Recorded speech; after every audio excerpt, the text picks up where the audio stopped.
Can you hear us in Albany? Yes, we can hear you now. Thank you. That's all right, just continue. Okay. They don't get a vote up in Albany. On December 31st, even more disturbing events occurred at the location. At around 9 p.m. on New Year's Eve, a group of patrons in the bar noticed a woman who was highly intoxicated at the VIP table. The woman was staggering, unable to walk or stand without the help of her friends. By 9:30, this woman was passed out unconscious in the VIP area. Her body was completely limp, and this group of patrons, who some of them happened to be doctors, asked the manager whether the manager would be calling 911 and requesting an ambulance for the woman. Rather than calling 911 to seek medical help for this woman, the manager actually instructed one of the bouncers at the bar to carry the woman's limp body into a back room.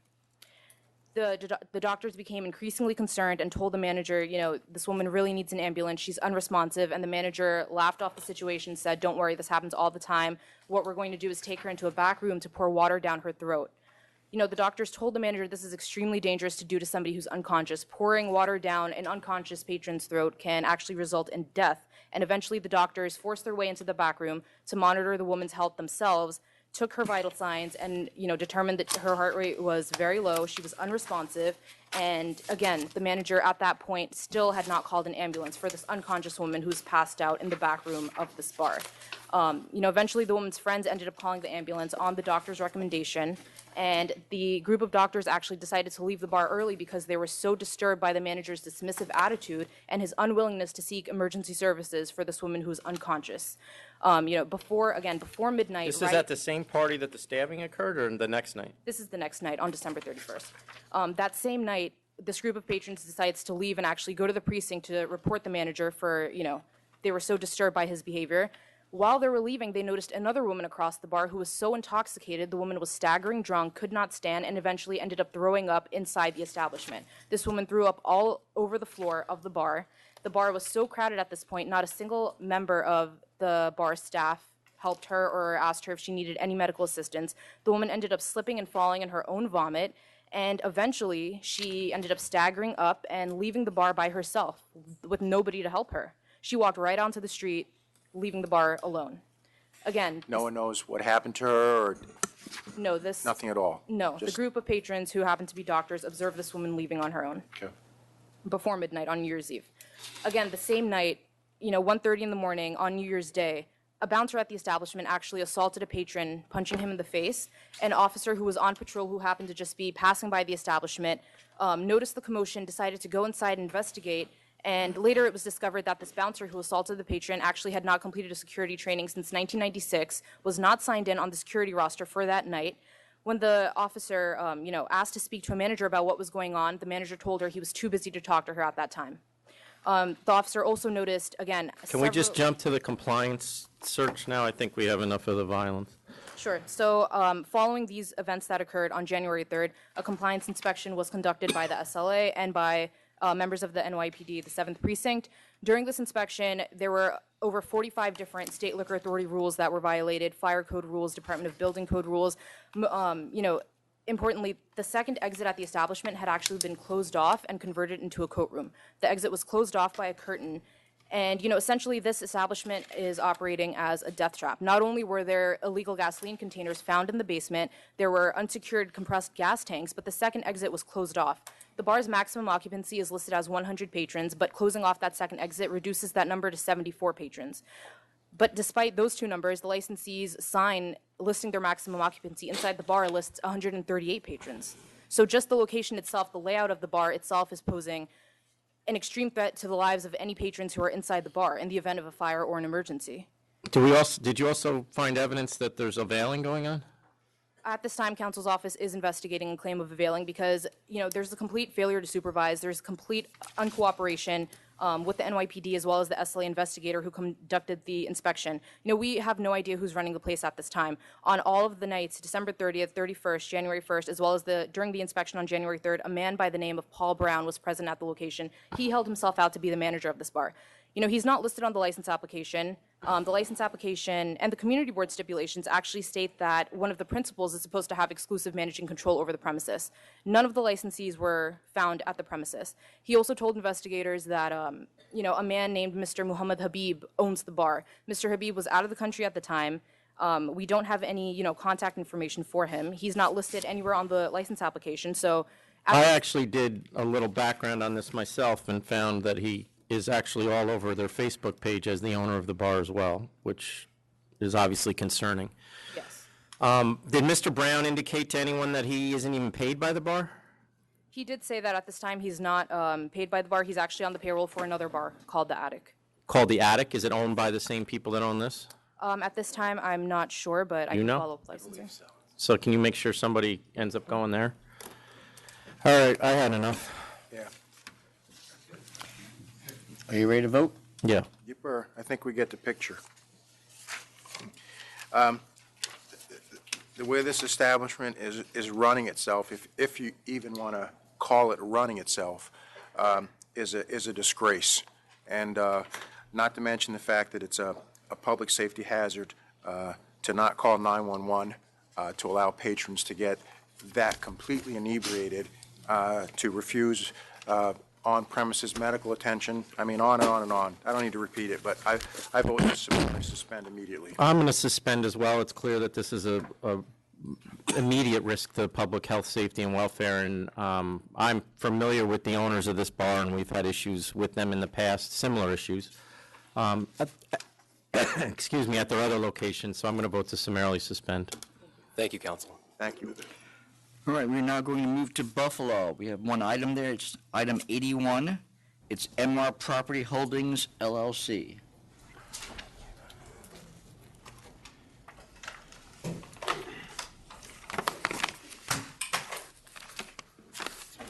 Hi, good morning. Mark O'Yelman here with the applicant, Melissa Rudan.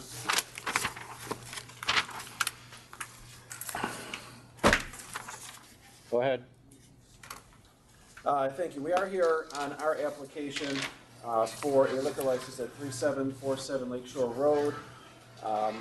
We have submitted everything requested by the board, and Ms. Rudan is here to answer any questions that you have, and also to address concerns that were raised about the history of this club. And I think the board would like to know, and hopefully will be reassured to know, that she has had no involvement whatsoever with any of the past operators of this establishment, this location. And her past involvement with the SLA was at a different location under the name M&R Enterprises of Western New York, and this was back in 2005 to 2009 when she was a minority shareholder in that club.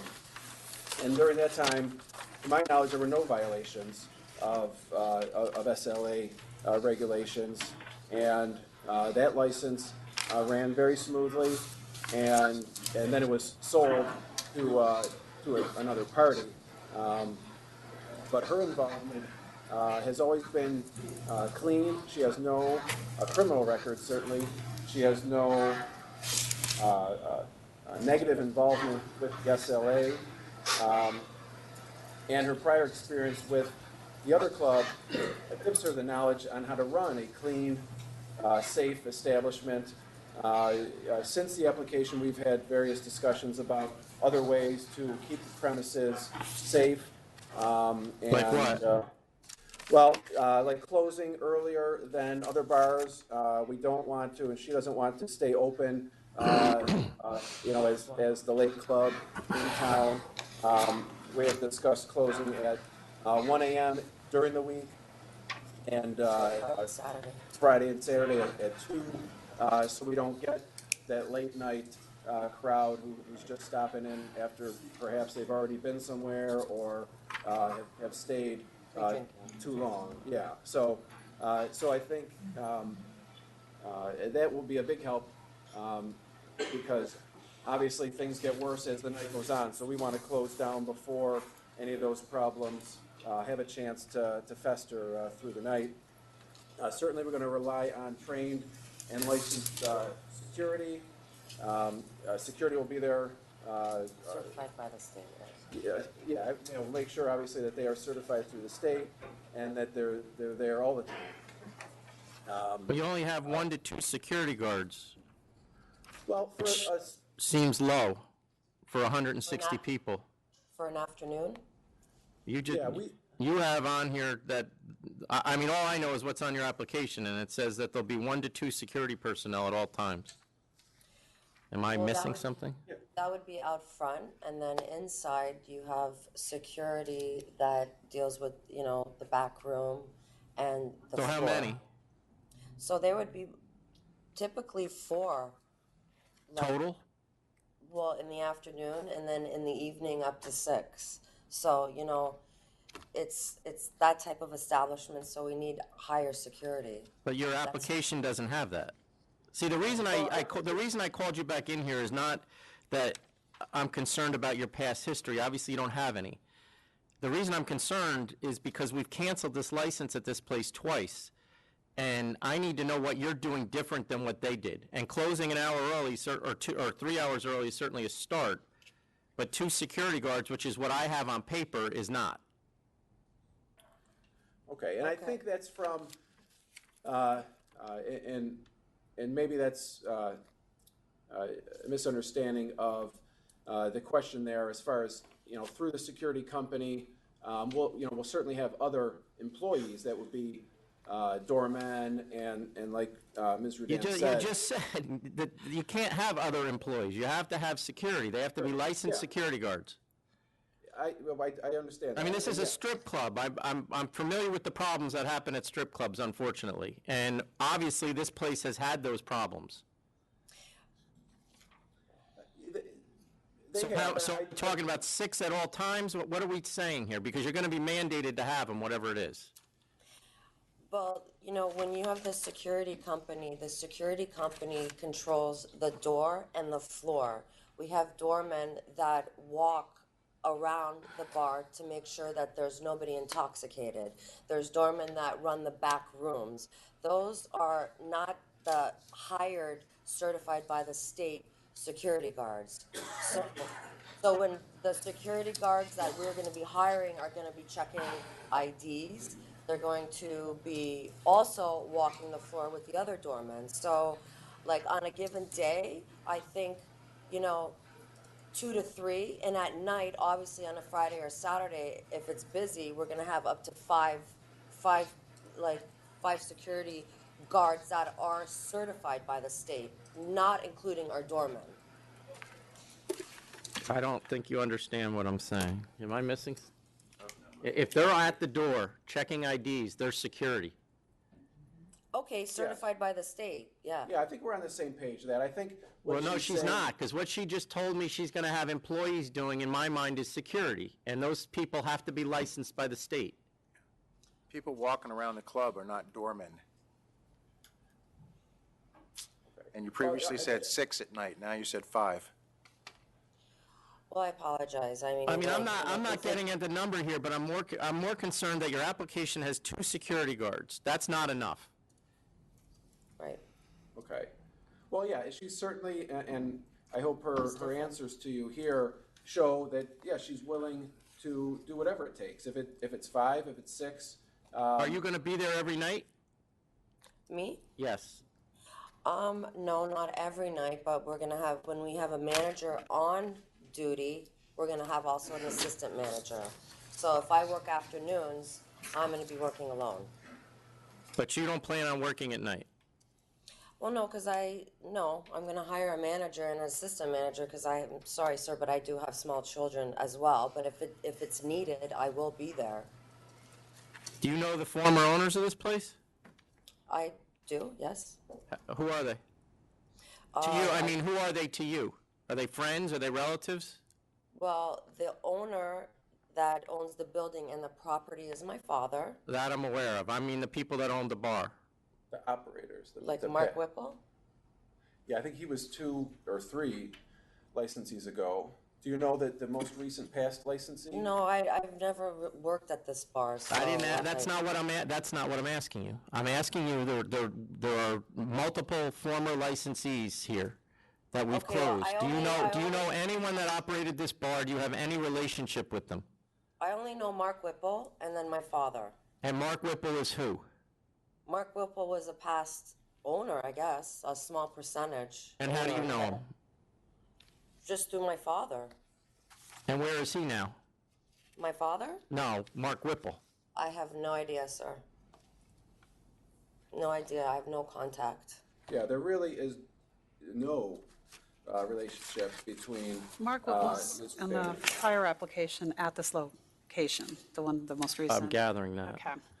Mark Whipple was requested to be added through a corporate change because the business was sold to him. It was denied by us, When? 2013. Yeah, my understanding is that was with the most recent licensee, Mr. Kuznick, has a family relationship with Mark Whipple. I believe he's the father of Christina Whipple. But Ms. Rudan here has no relationship whatsoever with any of those people. She's never, to my knowledge, worked with Trisnicki. Never even gone really did. One time. Yeah. So I know it's a Like concern. I've met them, but I don't know them like personally to say hi. How are you on the Are they street. involved in this business at all?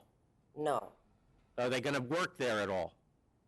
no, Are they going to work there while you're home at night? no. I have to hire people still to work.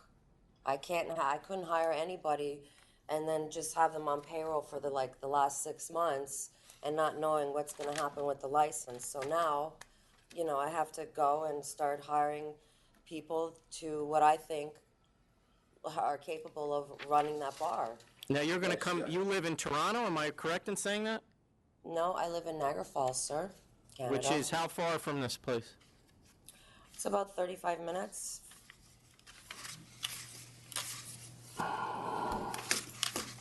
That needs to be updated. Yeah, that's not what it says here. What? The current address? Okay, I apologize. Where did I get Toronto? On a personal questionnaire, where are your residents? 3747 Westminster Drive, Niagara Falls, Canada. Oh, you're on the other side. Okay. So you are in Canada, not Toronto, but Niagara Falls. All right. Yeah. So you're going to go across the border every day? Yes. It's a job. And is this former place that you're working at now, 24 karat solid gold? What is that? That I'm working at? Yeah. Oh, no, that is, I'm not. oh, that's the name of the property holding company of her father. Well, she says she works there. She doesn't? Yeah. No, Well, well, she- if I get the license, I'm going to work there. See, here's No, the deal. I think You there's a were doing good in the misunderstanding beginning, and of I'm the just name. getting a really bad feeling. Well, I don't understand what you're saying. Yeah, I think 24 there's a misunderstanding about the names that she may not even be. See, familiar M&R with. Property Holdings is 24 karat, which is the Do you business that work we're there or talking- not? No. No, and that's an It's accurate close. statement. Where she works, and unfortunately the names are similar. She is employed currently by 24 KT Solid Gold 2 Inc., Right. Right. which is a property holding company of her father. And I previously worked at M&R Enterprise, which was Mademoiselle's. So is this the same entity for your father that owns these premises at 3747 Lake Shore Road? Who you She may work not for even now? know that, but I know that. It's a separate corporation that owns. I don't want you to several know it. parcels. She's supposed to know it. Well, I don't believe she has to know her father's property. She's listed as holdings. working there. And yeah, but you're asking about another corporation. Respectfully, just because I know this, you're asking about, I believe you asked about the property owner of where we're seeking a license. Yeah. So When you're, did we close this place last, Jackie? Or no, I'll ask Chris. Yeah, my computer Is just it froze. 2013 we closed it? 2016, it looks like, canceled. Cancellation order should have been in here. Yeah. My 2010 understanding- and then 16. Yeah, my understanding about the 2016 cancellation is that it was voluntarily surrendered by that tenant after they were evicted for non-payment of rent. I'm not aware of that cancellation being as a result of any investigation or violation. I don't know if that's accurate. That's- Do you have any questions? So other than the 6 to 8 security guards you're going to have, what else, and the closing at 1 and 2, what else are you doing different than the other guys did? Have you ever run a strip bar before? Was the previous place a strip bar? I ran M&R Enterprise in Cheektowaga for 3 years. Was it a strip bar? Yes, it was, sir. And I ran it with no violations, squeaky clean. And it was a much bigger bar than this M&R Property Holdings. Is that listed here that you did? No, she didn't include that in her personal questionnaire.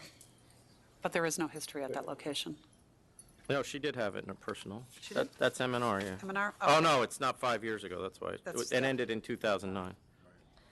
Was Christina Whipple the owner of M&R? Sorry. All right. No. Can we take 2 minutes? Yes.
So you have no relationship, oh, I'm sorry. Go ahead. You have no relationship with Mr. Whipple other than you just know him through your father? Correct, sir. And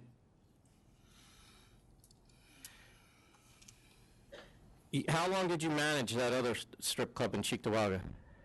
From '05 to '09, You're aware we shut that since then, correct? yes. Summary suspension? Yes, they were my parents were leasing it out to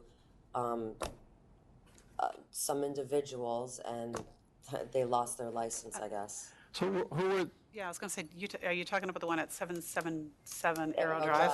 Yes. Okay. The who, prince- who are the people on that license? Is that the one, that's the one you worked at, 777 Arrow Drive? Yes, that was the bar that I ran and I had. Were you, did you own it?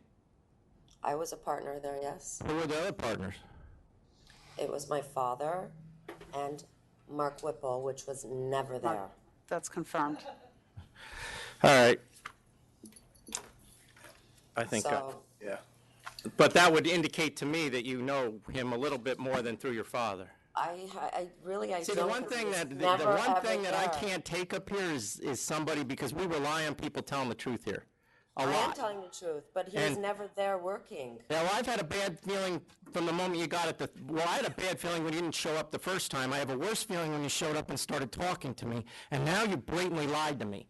So I'm not lying until to this you. gets That's straight, not true, sir. you did. You That's what sat I- here and told me you don't know Mark Whipple except through your father. He's a partner. He Yes, was a but he partner with you in never- a strip club that we just shut. Excuse me, sir. Sir, He never worked there, so I briefly met him. So you maybe guys 4 signed all times. the papers, but you never met him. You didn't know him. He didn't sign the papers. I signed the paychecks. She told you the truth to everything you've asked. Well, I'm not asked confident in how- that, so I'm going to vote to deny up for cause. Yeah. I vote to deny as well. Too many holes. Michelle, I don't have any other items in Buffalo. Is anybody else there? No other items in Buffalo. Okay, then, we're done with Buffalo, we're gonna move to Albany. First item in Albany is 97, Sugarwood Wines and Liquors, Inc. What number's that? 97. Just stand to the front. Okay. Hi. Oh, you want to stand? Oh, I'm sorry.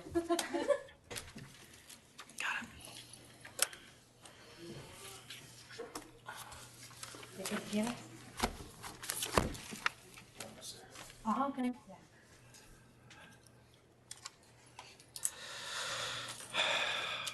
Go ahead. Good morning. Good morning. Oh, let me stop you there. Is there any objectors there? No. Okay, go ahead. Hi, sir. We are planning to open a liquor store in Sugarwood Plaza, North Syracuse. Okay, go ahead. Why did you decide to open a place at this location? It's close to my house, less than a mile, and it's plaza, and it's gonna be a busiest. It is already busiest place there. Easy to bring the traffic. It's like already has a 15 shops in there, so we don't have to struggle to bring the customers there. It's close to 3 highways, 90, 81, and 480, and it's also close in the middle of like a 3-4 towns, like a Clay is there, Liverpool is there, North Syracuse is close by.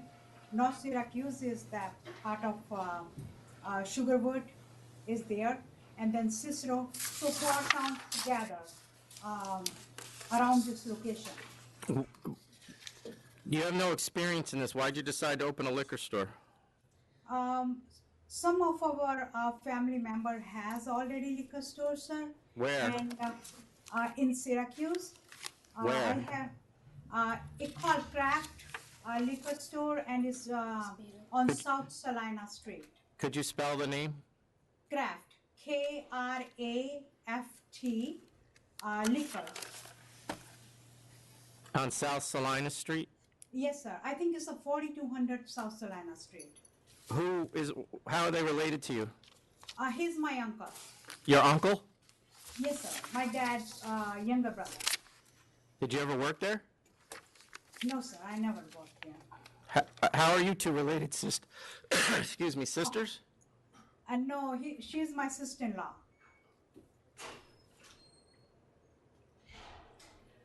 There was a store there before. What was the name of the store there before? Do you know? It's Yeah. It's all kitchen, I think so, sir. I'm sorry, I didn't understand We you. have anything on this? I don't have anything craft. Nope. Just I didn't All understand. It's all kitchen, I think so, it's food store, food, like food No, store. They were selling. So the name of the store was All the Kitchen, where we going to open the store. And I heard they used to sell like tiles, all those kind of stuff. Was it the same exact premise, or was it within that shopping plaza? Yes, sir. It's same exactly place. Were you talking about the prior liquor store in '09? Yes. Yeah, that's the last we have of anything being licensed there.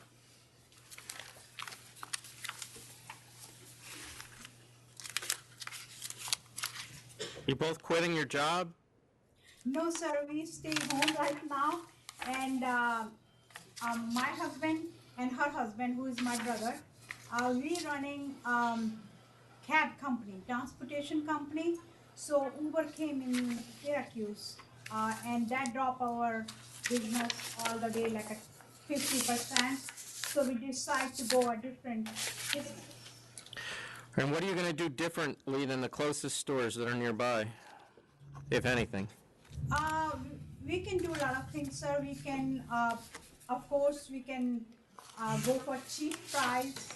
We can go for a wine tasting. We can go for, because there are already couple things in the plaza, like a restaurant is there, bar is there, and Chinese place, pizza place, so we can have like a wine sampling there too.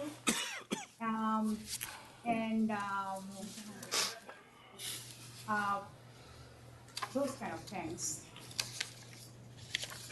We can go for like a gift baskets with the spirit wines and some, we can throw in chocolates kind of stuff in there.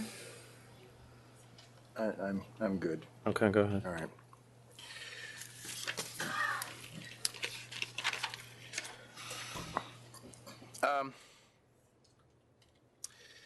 Looking at the other stores in the area, they all seem to be holding their own. I mean, it is a location that there was a store before. You're up on the Buckley Road corridor, which I'm pretty familiar with Syracuse. That's a pretty heavily traveled route. Yes, sir. Your closest competitor is down on Taft Road, another pretty heavily traveled route.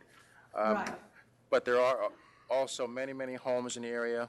It's a lot of residences in North Syracuse, so I think that having a store in that area might be a public convenience and advantage, so I'm going to vote to approve. I'm going to vote to approve as well. All the four closest store sales have all gone up consistently over the last 4 years. The closest store is 1.5 miles away, and I think there is a public convenience and advantage to adding another one, so good luck.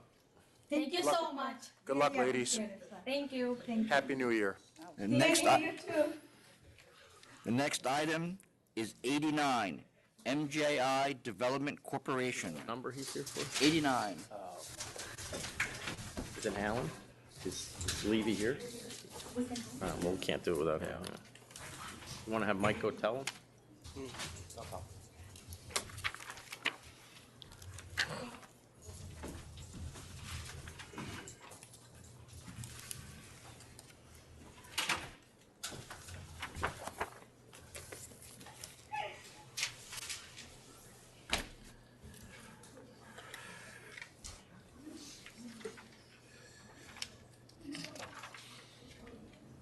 So are they going to make some changes here, or, because it seems that they have a pretty bad problem with the sales to minors?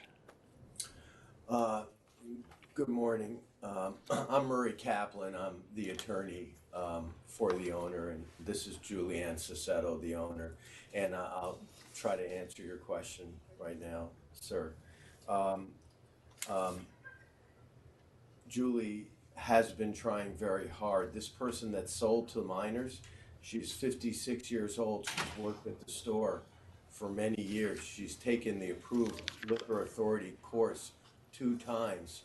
She signed off on a policy statement that if there's one violation of failing to check ID, she could be terminated. She unfortunately, she had open heart surgery a few months earlier, and it happened at the end of the day, and she must have just been exhausted and not thinking. It is a problem. There have been other violations, but they have had their license. This is a Sunoco mini mart. They've had this business, or Julie's had this business now for approximately 17 years, so there are some violations. I'm getting that, yep. And we're taking it very seriously. It's just that she is truly trying hard. She's there. Has she thought about getting a scanner? I'm just I trying to have get a all of scanner. that straight. I have a new cash register systems that were put Mine's in getting the actual January hours they of paid. 2017. They have a scanning. Oh, so she just identity on it. didn't use it. She just didn't use it. I think I was there that night. I was helping her. She seemed very tired. She came back from a quadruple bypass. I put her on less strenuous type work, basically to just kind of help out when the business is slowing down. It was the night before Thanksgiving. Business was closed, pretty much. I asked her to close early. And she seemed tired, so I helped her finish up. I'm there a lot of the all time. right. All right, I'll accept I'm just gonna say, yeah, the offer. the prior history, Tom has the dates. I'm just gonna need a calculator to figure out how much they've been paying in fines all along. Okay, all right. That's why the. How many are we prior talking to- about? I only well, have one. There- I'm guessing there's 4. No, No, there's more. because I actually prosecuted this licensee when I was a Oh, prosecutor. I can't hold that against her. No, I'm saying it goes back. Jesus. This is number 8. Okay. No, it's not, sir. Oh, yes, it is. Well, this is your last one, so good luck. The last one was 3,500. The prior was a settlement in 2011, was a 7,000 fine. I mean, she seems to be spacing them out over 5-year periods is what's happening. 12,000 accept. This is your last one, though, so be careful. Yes, sir, thank you. All right, the next item in Albany is number 56, Jack's Reef Cafe LLC. Of course it did.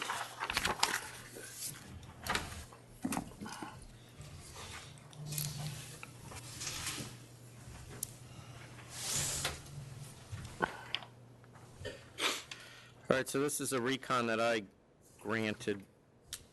I'm assuming Yeah. you're willing to review this. Do we get the deed or no? Counsel's office secured it during the course of So you have what you need? reconsideration. We have, yeah, we know, we right. just have to look at it. So I'm going to send this back to licensing for approval. Ditto. Thank you.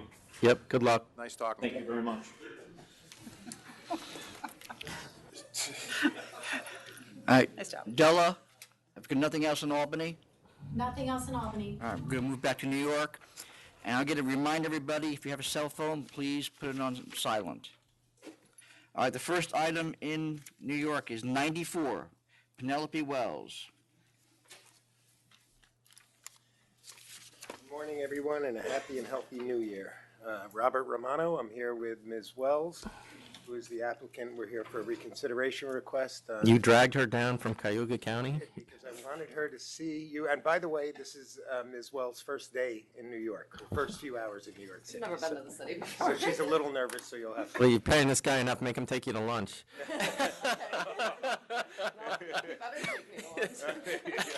It's on the So, record now. We're so. here, I actually thought this was an anomaly, this case. It was interesting to see that she got denied. I believe she really was denied for not appearing.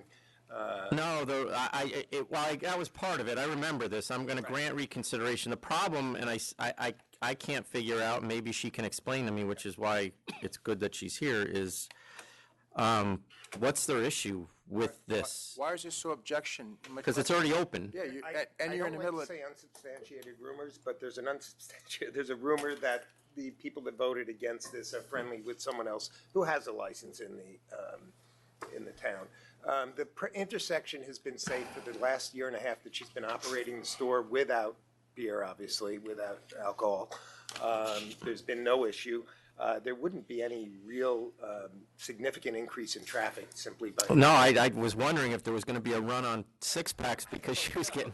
I couldn't figure this out, to be honest with you. I was. No, I mean, that was what went through my mind, is that there was some kind of conflict of interest going on here. I can't substantiate it, but. I couldn't either, but is that what your belief is, at least? I know you can't substantiate it, but, all right.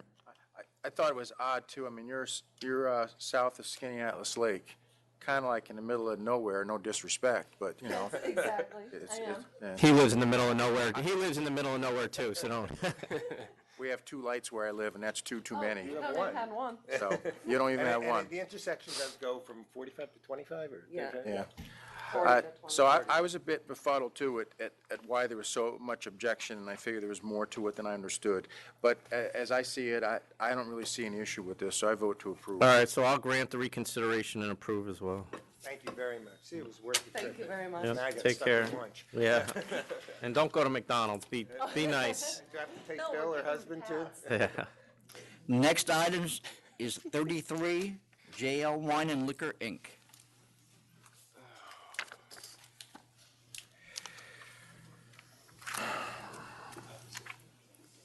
Is there opposition? Good morning, Chairman Bradley, Commissioner Ford. My name is Hu Ping-hu, representing JL Wine and Liquor Inc. I also have the principal, Nancy Zhang here. Okay, we have some opposition. Yes, so we'll hear the opposition first.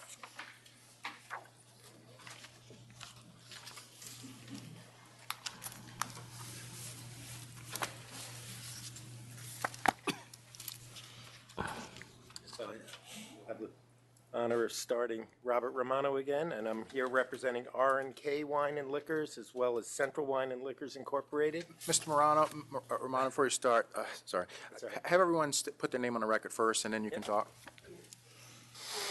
I'm Rupa Agarwal, representing R&K Wines, 574 Stewart Avenue. Thank you. And I'm engaged up opening of this store because it's only 500 square foot from my store, and it's a very small community.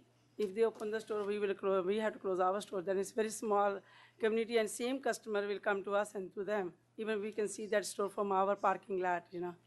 Okay, well, I just want to stop you, though. Who are you representing? All of these people, or just one? I represent 2. Okay, so I don't want to hear from them, but does he represent you? Yes. Oh, then I don't want to hear from you either. Who doesn't he represent? Okay, go ahead.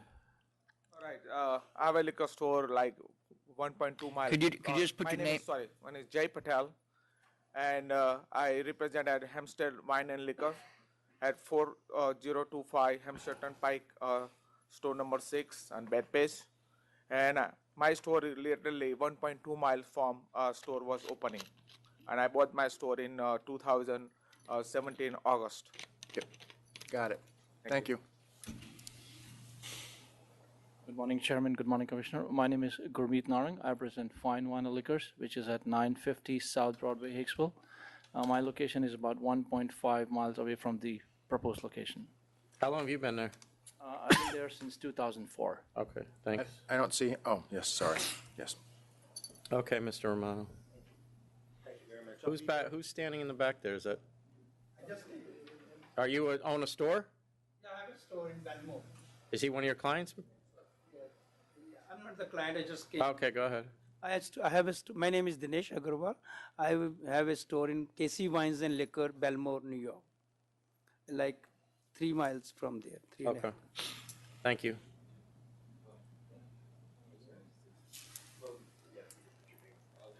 Hi, my name is Tim. I'm from Central Wine and Liquors in Bethpage, and we're about 1 mile away from where the applicant is trying to open up. Yeah, it's his mother's. Okay. So Robert Romano, and I'll be very brief. Had this applicant come to ask me to represent them, I would have told them they're, frankly, it would be foolish to make this stab. I could be wrong, but there are 7 premises within 2 miles of this proposed location. One of my clients, Central Wine and Liquors, purchased their store less than a year ago. It was an existing store, but it's a new owner, and they've put considerable amount of monies into the store to increase the image of the store and hopefully increase sales. Sales of the 4 stores in the area, I don't believe are substantial enough to grant this license. In addition, the elephant in the room here is the 600 feet, the fact that there is a store 600 feet from the applicant's site. And actually, according to Google Earth, it's only 502 feet in a straight line. Bethpage has got 16,000. About how far is it to get there, though? I believe it's a 2. Is it 0.2 miles? No, you mean to go from? If you had to walk from one to the other, would? I have it as a 3-minute walk. 3-minute walk. That doesn't, have you ever seen me walk? That doesn't help. What, is it 0.2? Is that what you have, Jackie? I have 0.2 miles. Okay. Right, 0.2 miles. So it really, Bethpage with 16,000 people, I don't believe warrants another store. I mean, at this point, certainly not 500 feet away. Do you have any idea of population up or down over the last 5 years? Population, I believe it's gone down, I have it down 0.7% from 2010 to 2016. So I'd call it flat if you want to give it. It's down 0.7? 0.7. Okay. All right. All right.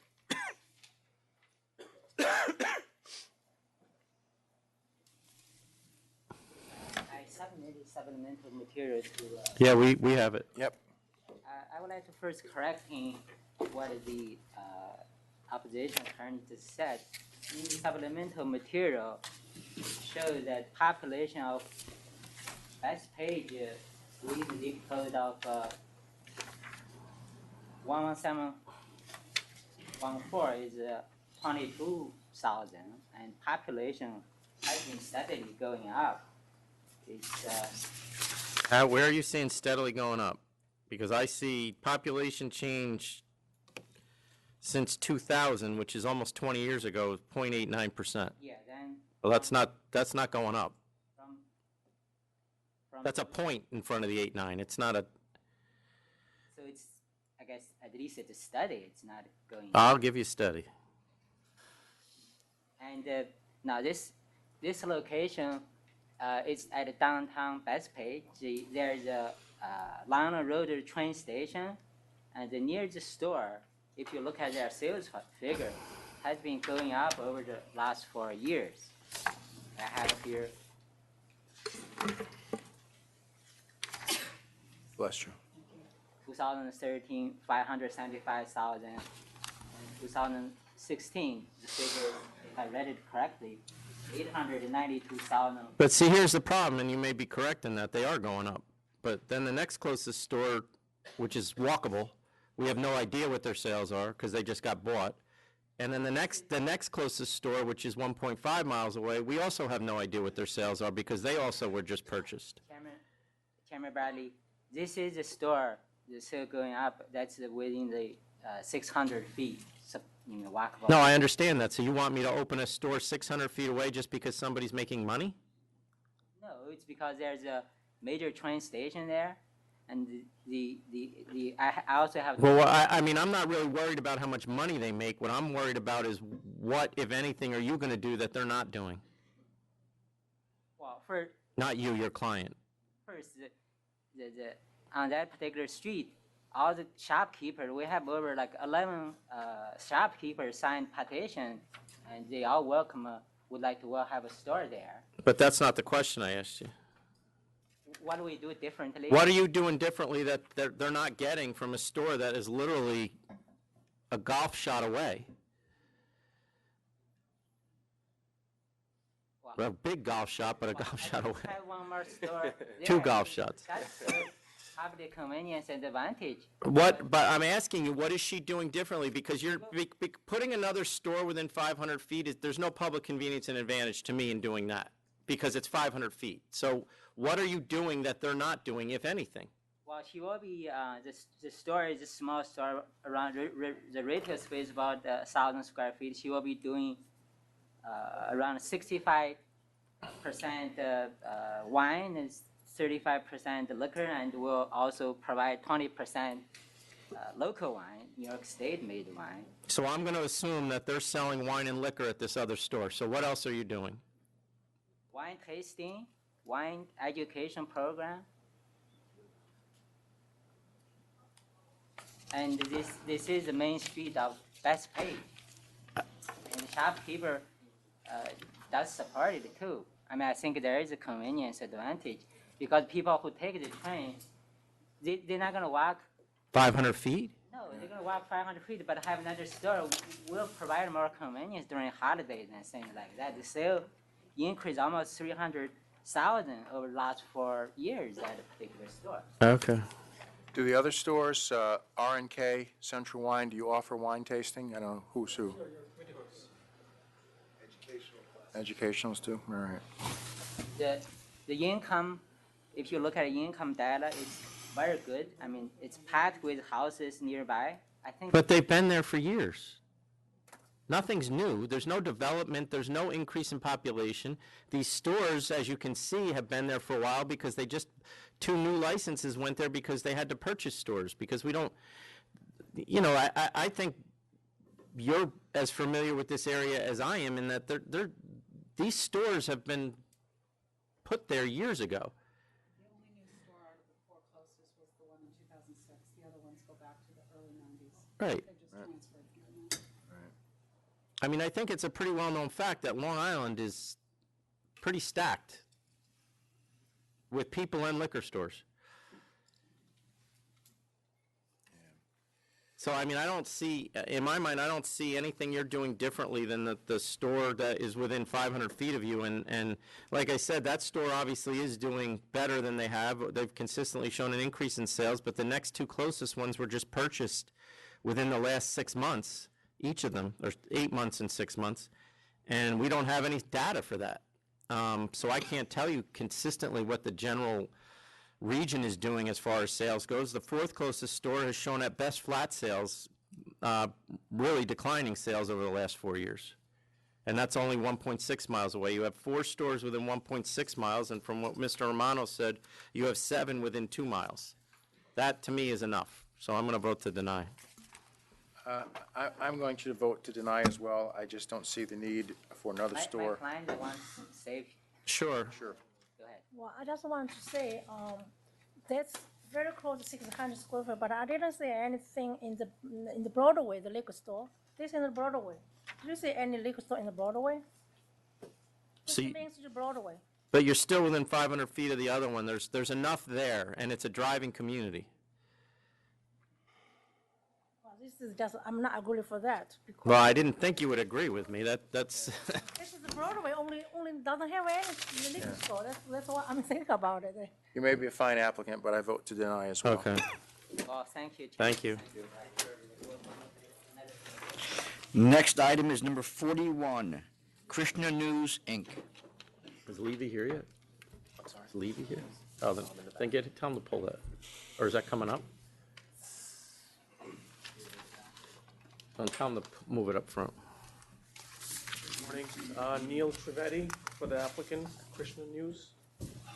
We had made an application for off-premise consumption of beer, and we were told to come today. Yeah, he's open right now? Yes, for businesses open, yes. Do we have enough groceries in this place? To your satisfaction? We can add, we bought coolers. We're just waiting for the application to be approved. They comply with the stipulation once you receive an. I mean, I have pictures here that would appear that he has enough groceries.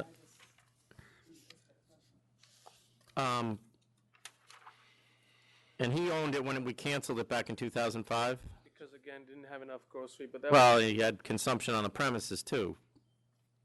that was 2005. Right. Yep. I realize it was 13 years ago, but I'm, We'd have to pull the call and tell us to see what's. I mean, what I have here is enough. There's no question. It's just, your store still look like this now? You still have all that stuff? Because if it happens again, we're going to yank it in, overnight. All right. I'll vote to approve. I'll vote to approve as well. Okay, thank you. No drinking on the premises Yeah, thank you. Tell them they gotta take it home. or out front. No, we're going to, have a seat, have a seat. And next item we're going to call is 22, 200 Allen Restaurant LLC.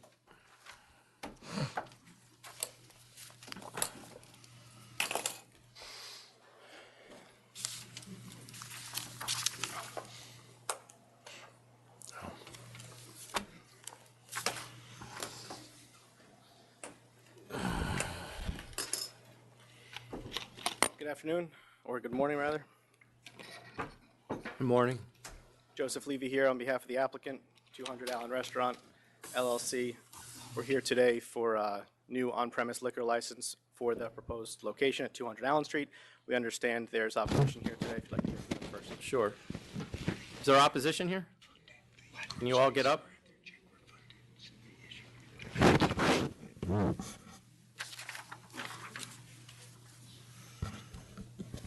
Good morning. I'm Susan Stetzer, District Manager of CB3. I'm here for CB3 along with Flynn Smeltzer, who is Vice Chair of the SLA Committee, and our council member, Margaret Chin, representative from our Assembly member, Yulee News Office, and we were expecting State Senator Brian Kavanaugh here. We also have the Do we property. have a letter from him? Yeah, they've all sent letters also. Yeah, then he doesn't need to come. Okay. We also have the landlord from the adjacent property, and there are other residents here. I would like to just first speak briefly on the public interest and some issues that were brought up at the 500-foot hearing. First of all, according to the SLA, and I'm using this fact sheet put out by the SLA, that I see that. I probably haven't seen that in a long time. Thanks. I actually got it on our website.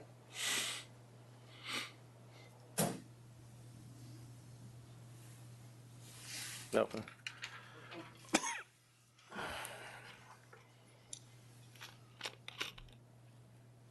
So according to the SLA, that in 500-foot hearings, that it is presumed to be denied unless there are other relevant factors. And also, when in the 500-foot case, when it was specified that there were other factors, it did not include the whole sentence, which says other factors specified by law or regulation. It also noted the absence of live appearance. Can we just stick to that? Let's just focus on this applicant rather than I am focusing on this very specific. rather than what's on our website. I'm focusing on the specific of the 500, the findings in the 500-foot case for this applicant. Okay, so why don't we talk about those? What were they? Okay. One was absence of live appearance, which we don't believe is anywhere in the SLA law. Another is it cited lack of particularity, which again is not required because it's presumed. Are you arguing against this 500-foot hearing because the ALJ found that there was public interest? I'm arguing on the specifics of what they found. I would rather, because I find it more helpful for myself, that you tell me what your problem is with this place and your community board's problem, Okay, rather than the 500-foot hearing. I read all that. I don't need to go through that. I have different things that are in what we sent additional that were, again, based on the findings, but there's only one more, so I'll be quick. And that is that it's a vacant commercial space that will create jobs and employment. And I want to refer to precedent case law in the 1997 decision, which says that... Mrs. Stetzer, I have read this. I'm also a lawyer. I also have a lawyer next to me who follows me around more than I would like. I am aware of the case law. I'm aware of the law. I would like to know factually what the community board's issue is with this place and this applicant. I know you have a lot, and at some point I'm going to cut you off and not be, because we have a lot of other people to talk. So I'd rather you focus on that. So what I would like to do then, other than mentioning the case law for employment and taxes, I would like to first have our courtesy of having our council members speak, and then Clint Smeltzer will talk the specifics of community board issues. Okay. Thank you. Good morning. Good morning. Thank you, Chair Bradley, and thank you to the New York State Liquor Authority Board for the opportunity to testify today.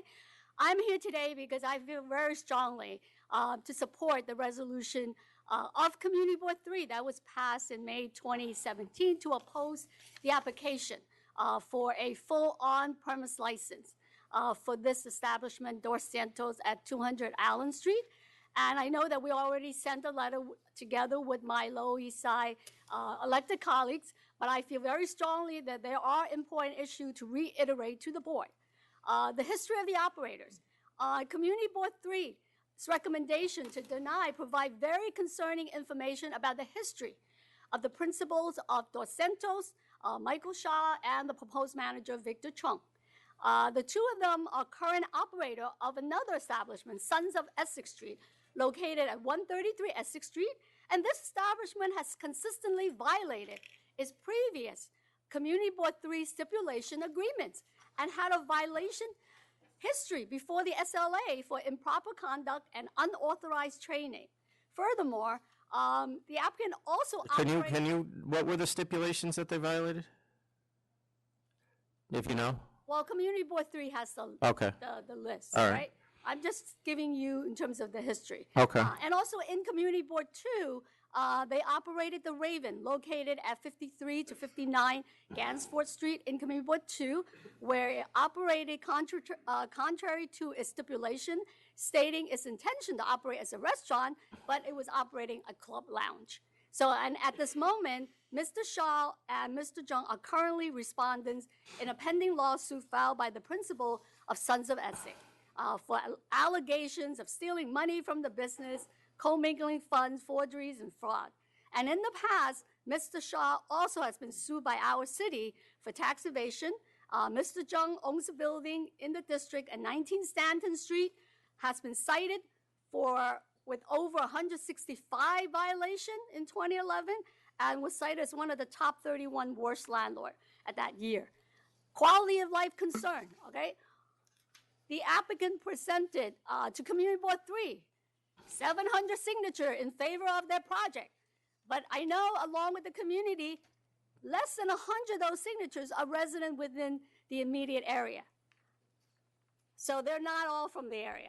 In fact, an overwhelming number of residents, small businesses, and stakeholders in the community reach out to me and other elected officials about concern of the negative impacts, the potential negative impacts of Dos Santos. And the current configuration, if you look at the sites that they're proposing, patrons will have access to a courtyard, and the courtyard is enclosed by 3 residential buildings with windows overlooking the public area. Any noise from the courtyard, including crowds and music from inside the ground floor, bars and restaurant space, garbage storage and removal, kitchen HVACs, and sounds from open windows will be amplified throughout the space and into the surrounding residents. Those residents are not going to get a good night's sleep. I also echo residents and local organizations. I'm sorry to interrupt you. I may be wrong, but I don't. I don't have any indication that they're going to use the courtyard. They're not using, but look, there was another establishment there before. Okay. And the resident has complained about noise coming out. And you know, at the end of the day, guess what? They lower their garbage and they move those beer bottles and wine bottles, whatever. It creates a lot of noise. I personally knows that because I live across from Stone Street. And, you know, for a lot of these places to operate, they're going to have live music because they want to make money. Boozy lunch, promote event, all those things. And you know the Lower East Side, you know that we're inundated with all this. And this these applicants, they have a really bad history, showing that they don't work with the community and they agree to stipulation and they don't follow. So I thank you for the opportunity to testify before you. And because of their history and because of, the community concern, I strongly urge the board to deny this application. Thank you. Thank you.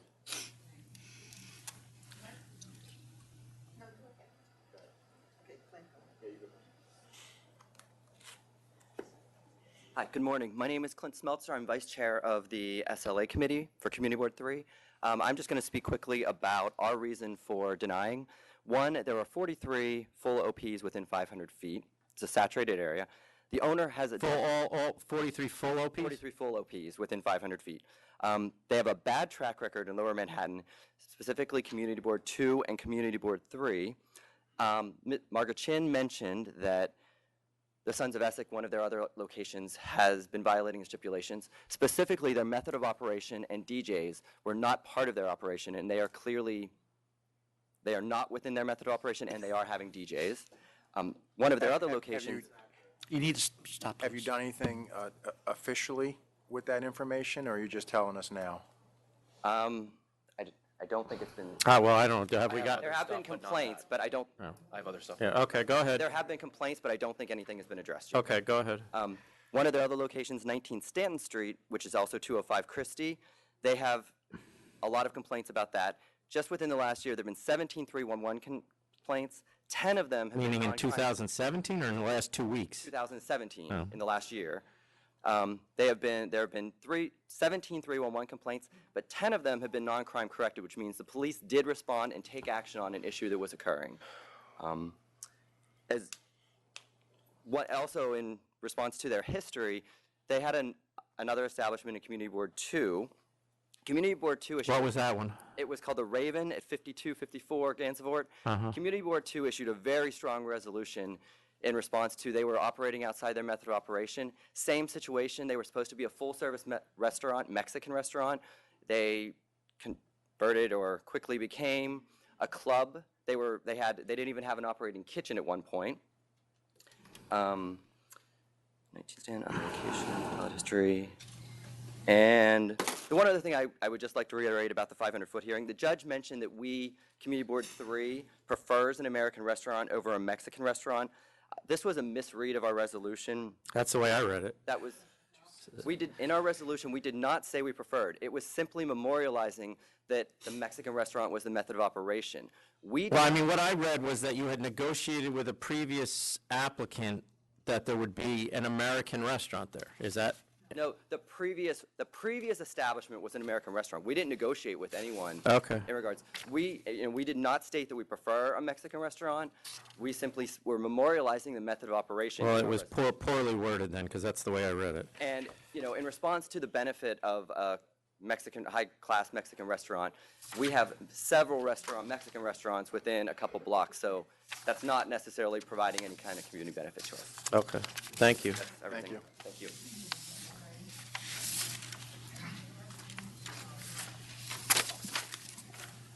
I did that.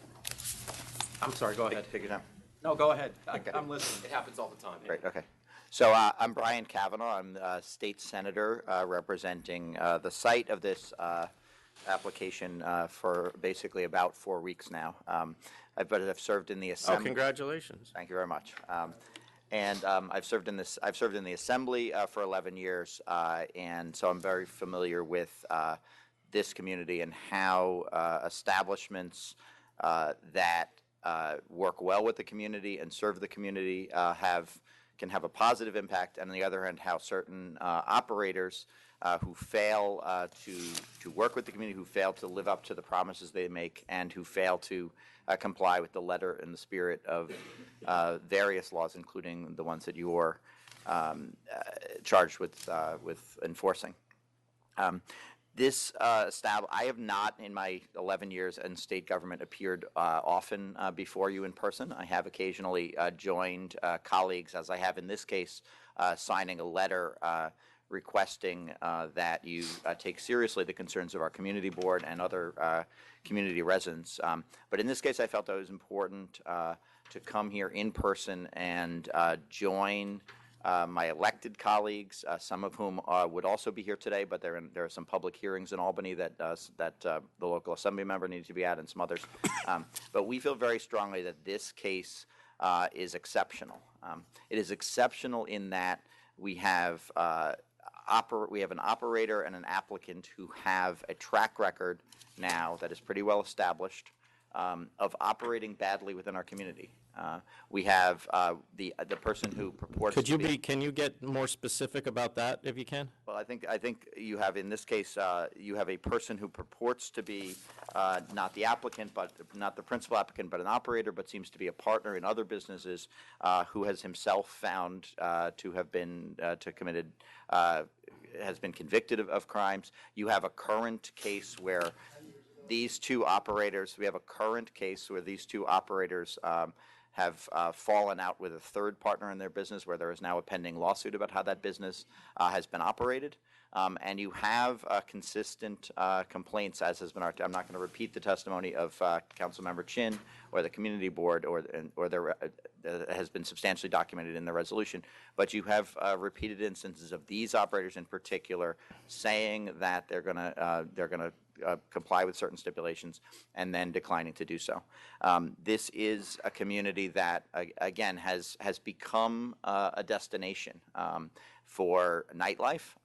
It is a community that has, in some of us have welcomed that, some of us have tolerated that, but it can't be that if the public interest factors and the 500-foot rule mean anything, they must mean that there are some limits to what you're willing to approve. With 43 full on-premises licenses already within 500 feet of this location, with ample opportunities for people to enjoy the nightlife of the Lower East Side, and with what I would say is a dearth of other storefront uses that are essential in a mixed-use community where people are trying to live.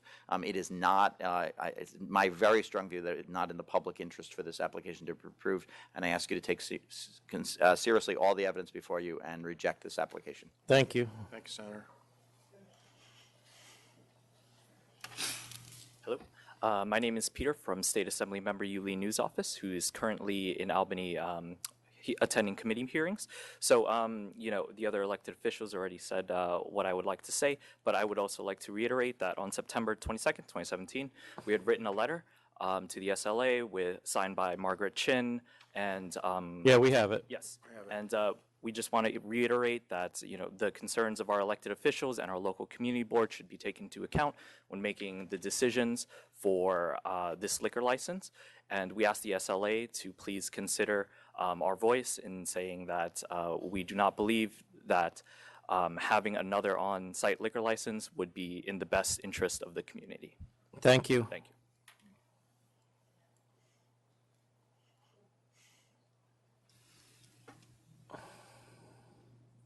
My name is Yim Boyd. I don't want to repeat too much, but I think one of the main concerns about this application, notwithstanding that... Well, can you just...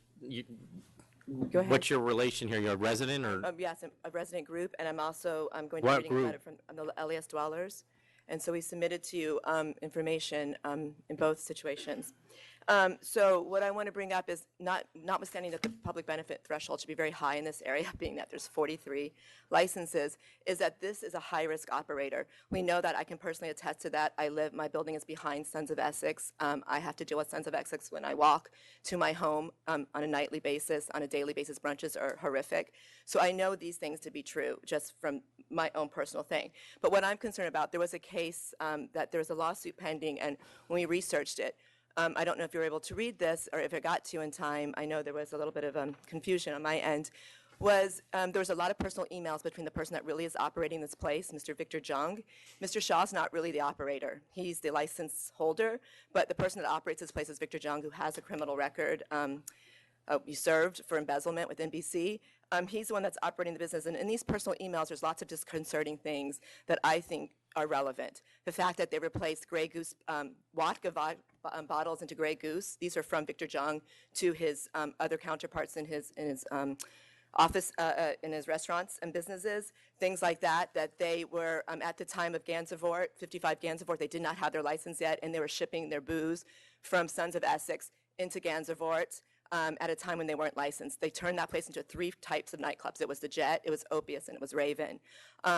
They were moving liquor from their place uptown to the other places. They were moving all this liquor. So to me, this is also like, where's the tax revenue coming from? Like, this skips the distributor part, goes to Sons of Essex. They're distributing it to all their places. Now, these are emails. I mean, they're in court documents. I found them. There was 555 that I read through. There's 5,000 more that aren't printed. I'm sure they're a wealth of information.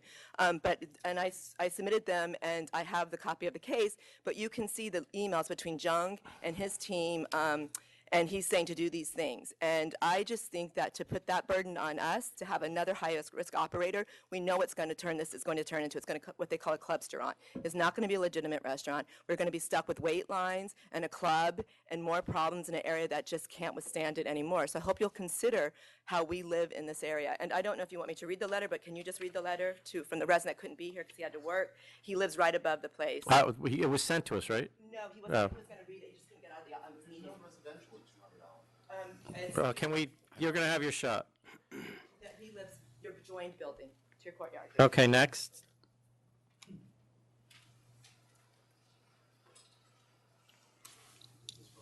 Go ahead. I am Mark Fetterman, the owner and property manager of the immediately adjoining property to this proposed establishment known as 200 Allen Street. So what's your number? Your building's number? 179 East Houston. Okay. However, 200 Allen Street is a corner, right? conjoining of. It's right around the corner. Okay. It's On the next back- to me. and on the goes back side around of the it. corner. These properties were previously known as 177 and 175 East Houston. They've been joined by the developer. On behalf of my tenants, and more widely on behalf of the neighborhood, I oppose the granting of this application on 2 fundamental grounds. First, on behalf of the residential tenants of my building, this establishment will render their apartments uninhabitable.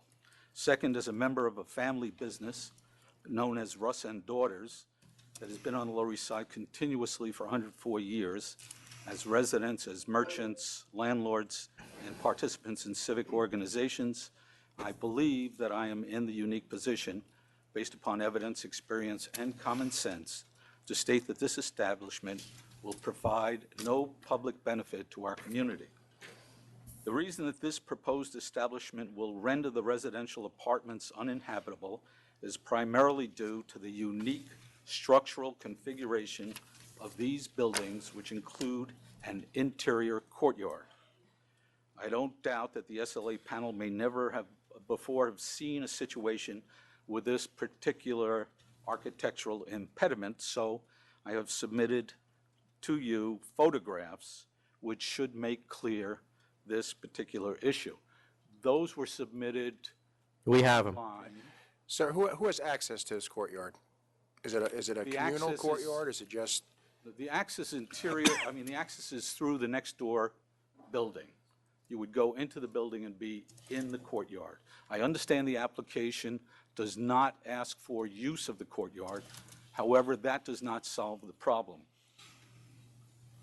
The photographs will show you that the courtyard, facing on the courtyard are the apartments of my tenants, and also the applicant's space on the ground floor also faces onto the courtyard.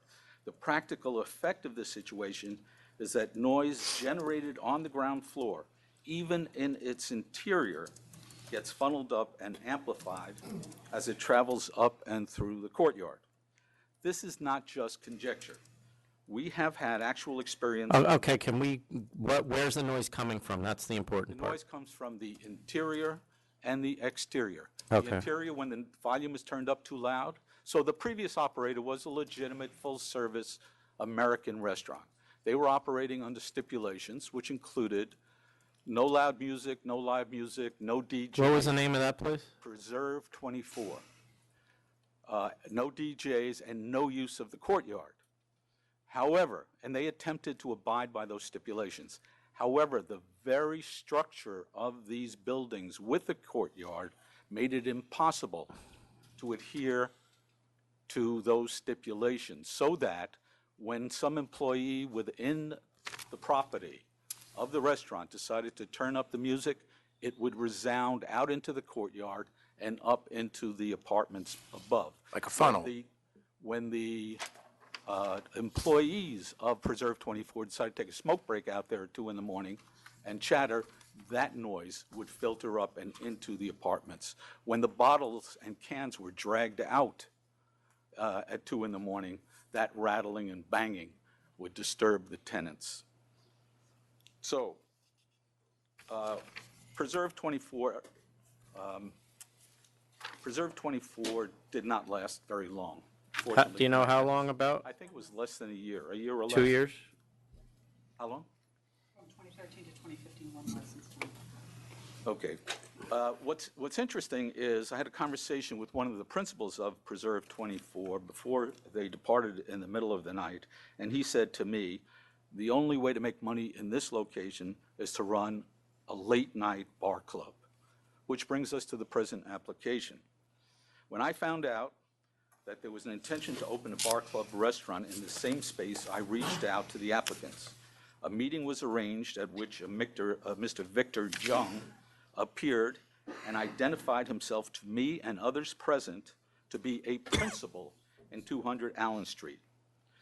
This is significant only because I subsequently found out that Mr. Jung is a convicted felon who served time in federal penitentiary, and that is only significant because I also found out that a convicted felon is barred from holding a New York State liquor license. So all of this begs the question. Unless. Excuse me? Unless. And I don't know whether he does or doesn't. He has relief from civil disabilities. Right, I'm sorry, I should have included that. But still, it leaves open the question as to whether the applicant is intentionally concealing the true ownership interests of 200 Allen Street in order to have this body grant them a license. At the very least, there is enough here to warrant further inquiry or investigation. Nonetheless, I demonstrated to Mr. Jung how his sound system in his interior space with the soundproof doors closed could still be heard to a disturbing level in the outdoor courtyard and into the apartments above. It seemed to me at that point that Mr. Jung clearly understood that this location was wrong for his intended establishment, but obviously not, and here they are today.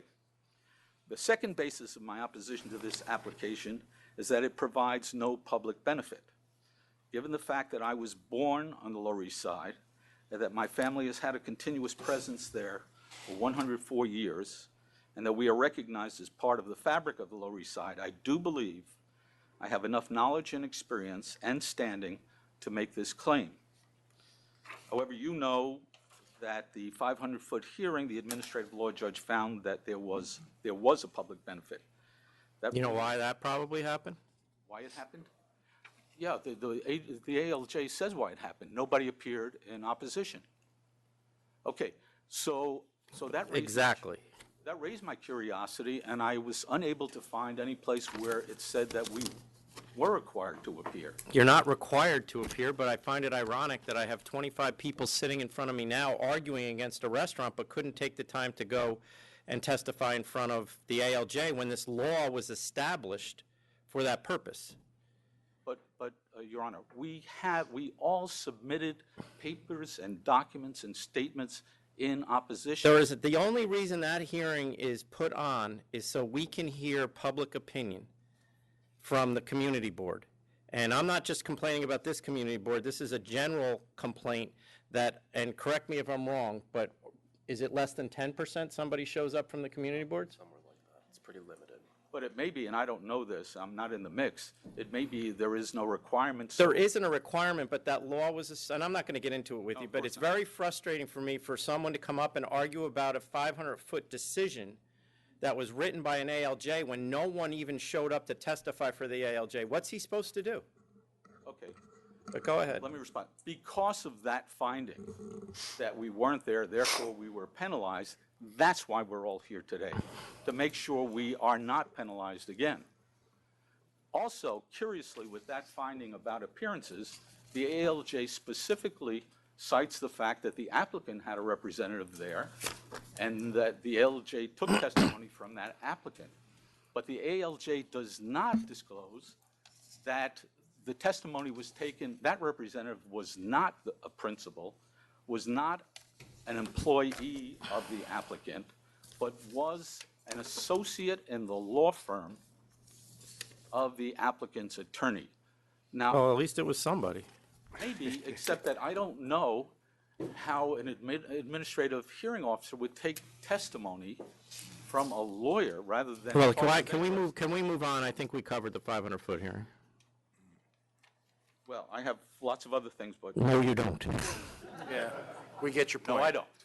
If there's something that they haven't said already, which I find hard to believe, then you're welcome to say it, but I don't need you to repeat what's already been said. It's just that I'm the guy on the ground. I get it. And I've been there forever. Yeah. And I believe you've witnessed the full-throated opposition to this application from all the parts of our community, people like me who care about our community. I don't know what else we could possibly do to make the case that this application should be denied. Well, then why don't you sit down and find out if you did? We'll move on. And just for your information, I actually was walked through that neighborhood last week on Wednesday night, much later than I should have, and so I'm quite familiar with what's going on down there. And I was there recently, too, so we've both been to the hood. All right, so.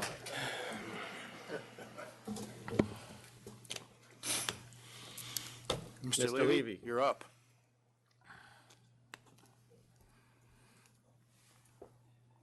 Thank you. We actually have some speakers of our own, so I'm not sure if you'd like to hear from the public members first, and then I can follow them, or if you'd like to hear from me first. Whatever you're comfortable with. I think You I'd can. like the public members to go Okay. first, if that's okay.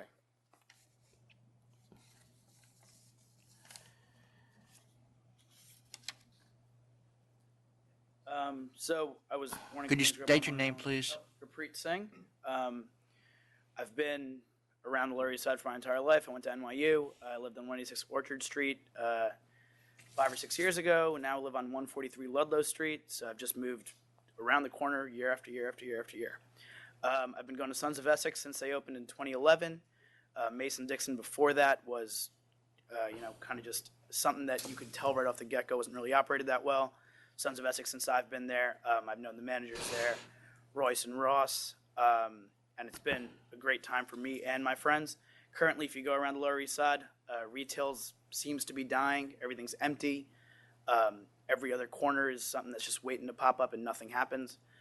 So for me and my friends who, to be frank with you and honest, every 25-year-old would be here today if we didn't have 9-to-5 jobs, but we do. We all are hoping for something new in the area. Sugar closed on that corner, Preserve 24 closed right next to it. So again, everything that's been there for 4 or 5 years, there was Ray's Pizzeria, Empanada Mama, Taqueria, you name the Mexican restaurant that used to be there, it's no longer there. So for us looking out for ourselves and why we want to continue living there and don't want to just move to Williamsburg or Hoboken and get out, we're looking for new and exciting things to continue popping up. And that hasn't been the case. What's actually been the case, as I mentioned, is retail's been dying, things are getting removed. And that might be because the community board is so harsh and people are looking out for their own businesses and their own jobs. It's because the rents are so high. So maybe it's because the rents are high, right? So Well, I have nothing to do with that. So. Whatever it may be, for the residents, 25-year-olds, 26-year-olds, 27-year-olds, we're looking for things that are exciting. I believe this team, they've delivered on Rochelle's, they've delivered on Sons of Essex, 2 places that are exciting. To my knowledge, they haven't been out of control in the way that something like Pianos is out of control or No Fun's out of control. I think that the operation they run is smooth. I think me and my friends go in there, we enjoy a shot or two, we get some small leads, we have a good time, and we leave. And as far as I'm concerned, the managers there are not felons or convicted felons, and I have a great time. Okay. I'm looking to continue that trend, and I hope for the best for these guys. That's what I can say. Thank you. Thank you.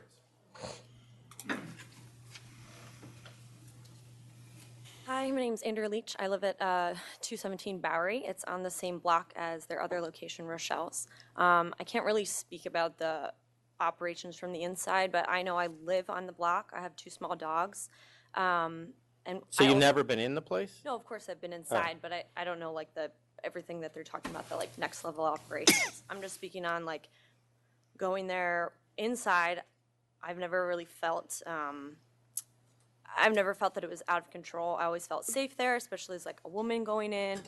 I've been in the Lower East Side for 3 years, but I've lived in New York and frequented the Lower East Side, as most young people do, since I moved. And I found that there are certain places, like Rochelle's, like Sons of Essex, that I like to go back to. I feel like the security inside is safer for me. And I feel like the clientele doesn't get as crazy. I mean, I feel like they're monitoring more alcohol consumption and, you know, getting people out of there when it gets too crazy. I also have 2 small dogs, and I live on the block, and I find because I walk them late at night, I also work in hospitality at a different restaurant. I'm walking my dogs late at night, and I have to walk past Rochelle's. Kind of formed a relationship with the security guards there, so when they see me going by, they make sure, you know, I have a space to get by. We're also right by the Bowery Mission, so, you know, there's a lot of other late night activity. I feel like they're watching out for me when I'm walking around the neighborhood. We also have the box that's down the street, and that is a place where I have to cross the street to get around because security guards there, they don't clear the street for me. I've had people, when I've passed the box, actually intoxicated people reach down and try to pick up my dogs. I've never had that experience when walking past Rochelle's, and that's something that I really appreciate. That I feel like, yeah, it's the Lower East Side. Everybody knows the reputation of the Lower East Side. There's lots of bars, there's lots of late night activity. There's nothing going on during the day. Like, people go there at night or on the weekends. It's a destination for that. There's really nothing else going on. So I appreciate that as somebody who lives in the area, that I feel safe when I walk past their establishment with my dogs alone at night, like in that environment. Okay, thank you. Thank you very much. How are you? My name is Hamid Castro. I was born and raised in the Lower East Side, lived at 308 Delancey Street. Now I live on top of Rochelle's, 19 Stanton Street. As far as the noise and all those other complaints that they were making, I mean, it's New York City. I've seen the neighborhood change throughout the years. I mean, to be able to walk down now and to be able to step into an establishment, for me and people I've grown up with, that's huge. So I go into these places, they're way different. I'm not sure if anyone's been through Lower East Side 20 years ago, actually as a kid. I'm wondering if you were there 20 years ago. I was 28. I was there 25 years ago. So Exactly. So, I mean, we've all seen the neighborhood just completely change, and to be able to see businesses, restaurants, bars, nightlife, things like that, we all know that's a great attraction to the Lower East Side. I've been down to Rochelle's. I've been down to Sons of Essex. Also, Sons of Essex, they mentioned that there's a lot of noise on the outside. There's like a deli to get into. So there's like almost 2 pieces. So to get into Sons, you have to cross through a quiet, like almost doorway, opening room. So I passed through all those places, Sons and Rochelle's, and it's not that crazy at night. But also we're in the Lower Side. No matter where you go, it's going to be crazy. As far as noise complaints, the garbage trucks at 4 a.m. are way louder than people on the street. I mean, I expect noise. But I know the managers there because I go in there frequently.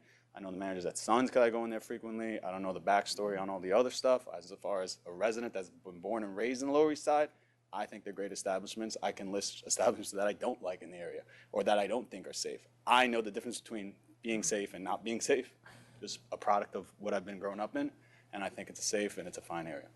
Okay, thanks. Hi, I'm Ariel, and I live above Rochelle's at 19 Stanton. And one of the reasons why I moved to the Lower East Side was because of all the restaurants and bars, and I liked that type of lifestyle. And, you know, you can walk into Rochelle's or Sons of Essex, and you don't necessarily need to get a drink, but you can get a meal, and your other friends can get a drink, and which I really, you know, like about that. And, you know, as a resident right above Rochelle's, I haven't had any concern with the noise level, and as he said, I hear the, you know, the garbage trucks and much more than I do, you know, people outside on the streets. And even when I'm walking home at night, I feel safe just because there are a lot of different restaurants and bars, and, you know, they have the guys outside. And as, you know, I'm 5 foot, I'm a female, and I feel, you know, safe when I'm walking home. And, you know, they clear the sidewalks as well, so I feel like they keep like a tight ship there. And I personally don't have any concern, and I like their venues. And as a real estate agent, I feel like a lot of people move to the Lower East Side for that specific reason, and it's one of their attractions, their main attractions. And Yeah, that's all I really have to say about it, is that I approve. Thank you. Thank you.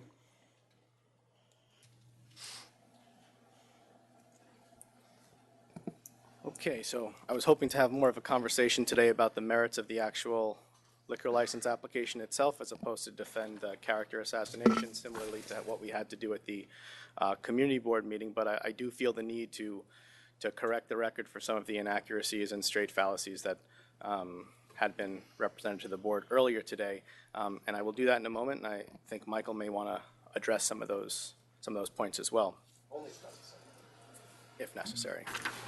So I'll begin by talking about the actual application and the applicant and what the concept is here, because I think that is important, and that is why we're here. We're here to talk about whether a liquor license should be issued to this Mexican restaurant concept at 200 Allen Street. So you've heard that these are horrible operators. They have a terrible track record. They have violations all the time. They don't read their stipulations. And I would represent to you that that's just not true. Have there been issues in the past? Sure. There was a disciplinary action at one location in 2014. There's currently a disciplinary action that we've just wrapped up or in the process of doing so. But other than that, for the remainder of the 6 or 7 years, these guys have been licensed at multiple places. We've had pretty smooth sailing. It's also worth noting that the disciplinary action from about 4 years ago was spurred by an investigation that stemmed from a disgruntled business partner and a fallout. Calling the liquor authority, giving a lot of information to the liquor authority, asking them to investigate as sort of like a leverage point for their ongoing legal action. Michael can speak to the actual lawsuit itself because, as you both know, just because you get sued doesn't mean you've done anything wrong. For what it's worth, at the time that this lawsuit happened and the liquor authority did an investigation, there were a number of interviews that I attended with different people here today at the liquor authority, and the end result was they investigated whether or not there was an availing charge for Victor Jung, and the end result was that there was not. They looked at financial statements, tax records, bank statements, who has signing authority, who has authority to do different things, and the determination was that there is no availing here, and Victor Jung is not a principal. He never was a principal here. Michael is the sole principal here.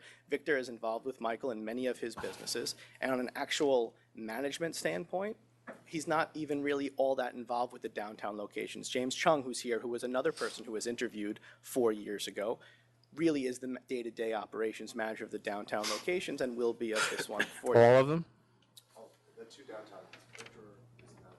Right, so what no one talked about today was that they do have a license on the Upper East Side that has been operating for 25 years, and Michael's had it for the last 7. What's that one? Petaluma. It's an on-premise liquor license, big place, outdoor cafe. Do we have that? Is that in the paper? Well, it's not within these community boards, and it doesn't serve the interest. No, but I mean, he's the applicant, we would have it. Yeah, it would be, I'm not saying you didn't put it in, we usually would put it in, wouldn't we? Petaluma is the DBA. And you're on it? He's the principal. So. Oh, no, we do have it, I'm sorry. 1356 Restaurant LLC? Correct. Okay, we have it. And the other thing of note here is that Michael's first business before he got into the hospitality space was real estate. And he would strategically purchase buildings that were distressed or in trouble or had issues, and many of them had a commercial space on the ground floor. He would take these buildings, he would improve them, he would cure violations, and he, 7 or 8 years ago, got into the business of taking over the commercial space if it was an F&B space as well. And he's done that with all of these places. So you saw, I guess my point is that the community board sort of has a short memory for certain things. Like, for instance, at 133 Essex, which is now Sons of Essex, that used to be a bar that had a mechanical bull and had a very long bar and was extremely problematic in the neighborhood. And you remember the residents coming here in various places to argue against Rob Chamlion and his renewals. It's been completely quiet since we've taken over at 133. And 19 Stanton, for a little while, was a drug den and was shuttered by a number of agencies, city and state, years before Michael took it over. So, when you take over something that's in a distressed state, and you can certainly improve it, does that improvement happen necessarily overnight? No. But I believe the figure I got from Michael yesterday with 19 Stanton was it had 80 major Department of Buildings violations when he purchased it. Within a year or so of when he purchased it, it was down to 5. So he has a track record of improving places. We all know that operating any restaurant or nightlife establishment in New York City is sort of an imperfect task, and no matter how tight your ship can be, there's always going to be some issue somewhere. These guys have proven to be responsible, generally, over the long haul, on a number of different places. We understood at this particular location that we had community opposition, that the Block Association was against us as well, and what we did was we geared up in a tremendous way in terms of garnering our own support. We submitted hundreds and hundreds of signatures of support at the community board meeting that they whittled down to about 50. I've got copies of all of those signatures of support if you'd like to review them today so you can validate for yourself that it was more than 50 people. It was about 500 people that signed. Are all of them residents of Allen Street? Of course not. But the gross majority of them are residents of the Lower East Side, of neighborhoods that are right around this place. And again, I'm happy to present those to you if you'd like to review them. No, that's all right. That's all right. The point's been made about retail vacancies on the block, and that's bad for a number of reasons. And the dormant storefronts, or a string of them in a row, do actually create a dangerous environment. These guys pride themselves in providing security and activating these storefronts in space that didn't have them previously, and they really do care about the neighbors, as you heard from two of the speakers on support, in support here today. The space has been vacant for about 3 years. Before that, there was a licensee there, as you mentioned, who had a full liquor license, and we are not asking for a 4 a.m. liquor license here. We are not asking for live music here. We're not asking to be a club here. We're asking for some DJ use on the weekends. We're asking to close at midnight during the week, 2 a.m. on the weekends. We are strategically creating our floor plan so that there is more space than there are tables and chairs, so that we can put anyone waiting for tables inside the space as opposed to having them outside. And we are looking to have the larger footprint of the space at the cellar level as opposed to the ground level to help temper the noise further. We've done sound check. We're not using the courtyard. It's not even in our lease, so we can't even access it legally. We've done sound checks with music downstairs, upstairs. There's soundproofing existing. We're happy to do more if it's necessary, but our initial sound checks don't indicate that it is. We hire locally. We create jobs locally. We're going to bring life to this corner. This is actually 200 Allen Street. The entrance is on Allen, not on East Houston. And where this is, you have a live music venue and you have a hotel, and you don't have residents here. And just for what it's worth, in this particular building, there are 2 units above. The landlord has converted or is in the process of converting those to commercial units. So there will be no residential tenants above. And again, your next. So he doesn't own the building? He does not own this building. Did you so- say midnight closing during the weekend and 1 on weekends or 2? And 2. Thursday, Friday, Saturday, yes. So Rockwood, the live music venue, and the Thompson Hotel are right next to this place on Allen Street. Allen's where the frontage is. Again, no access to the courtyard. We're not going to be using it. And, you know, now I'd like to get into some of the inaccuracies, if you think it's necessary, from what people lobbed up here to you earlier. I don't know, do you need? No, but I did have a couple questions about 19 Stanton Street. I see that we have an open, Yes, that disciplinary matter was closed out on 10/25, isn't it? That's the only one the assessment paid. okay. That just needed to be- That's the one that we have is open? I believe that disciplinary matter had to do with the lack of a certificate of occupancy for the building, which I've sold and I no longer own, and the landlord was lax in renewing a TCO. Well, there was a cabaret charge too. And occupancy. And just for what it's worth, just again, and I'm happy to go into detail if you think it's necessary. If you're not, I'm not going to waste your time. Subleased to a different entrance. So with respect to people violating stipulations, you know, that there should be no DJ use at 133 Essex, you can actually see in the stipulations the liquor authority has, we are allowed to have DJs there. Now, we're limited, we can't have them all day, every day, but there is DJ use allowed. So this sort of blanket statement that we make deals and we make agreements with community boards and we don't abide by them is generally an untrue statement. Now, is there a chance, as you both know, this happens sometimes, where you have rules, your team knows the rules, sometimes they get broken, and you have to swiftly fix it. So, again, are these guys perfect? Can anyone come up here and tell you that they're perfect and they run everything every moment of every day perfectly? No, but I think generally these guys are good operators, and that's evidenced by the fact that you've got 2 disciplinary matters before you over 3 places over the last 7 years or so. And again, we're asking for midnight during the week, 2 on the weekend, so this is certainly not going to be a late night place. Nowhere in any documentation that we submitted does it say club or cabaret. That was all a submission from the community board and from the residents. And as you've heard from some of the residents who actually live above some of their places and nearby, these guys are not the horrible operators that has been represented to you earlier. Okay. You have anything So, else? why, if it's going to be a restaurant, why do you need DJ music? It's an ambiance thing. It's a programming thing. Many restaurants actually have someone manipulating the music, and you'd call that a DJ, whether it's someone doing it electronically or someone scratching vinyl. They're all considered DJs. So rather than just have an iPod that you plug in, you have someone. It's an element of ambiance to the restaurant. Again, as a nighttime thing on the weekends, doesn't have to be all day, every day. And, you know, frankly, if the DJ is the stopping point here and you guys are comfortable with everything else and that's the only thing you'd like to have amended, we're happy to limit the DJ use to just downstairs. We're happy to limit how many days a week we can use the DJ. Or if it's entirely necessary, we're happy to forego the DJ at this point.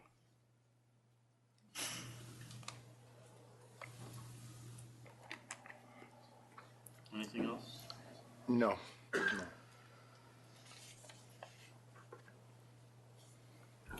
All right.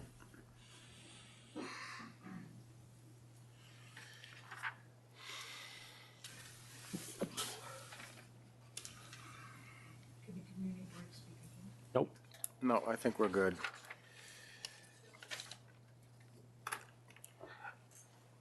Are we ready to vote? Yes. Okay. Whenever you're ready. After hearing everything here, I'm going to go along with the wishes of the Community Board and Assembly, Council, Borough President, and State Senator, and other community residents, and I'm going to vote to deny. I'm going to vote to deny as well, and the principal reason being and that 43 licenses within 500 feet. And I'm not saying that in every case that's too many, but I went down there having nothing to do with this. I was down there and it was late, and I did walk around, and I walked up Allen, I walked on East Houston, I walked all over the place. And, you know, I get it. And I got it before, but I just think there's enough there.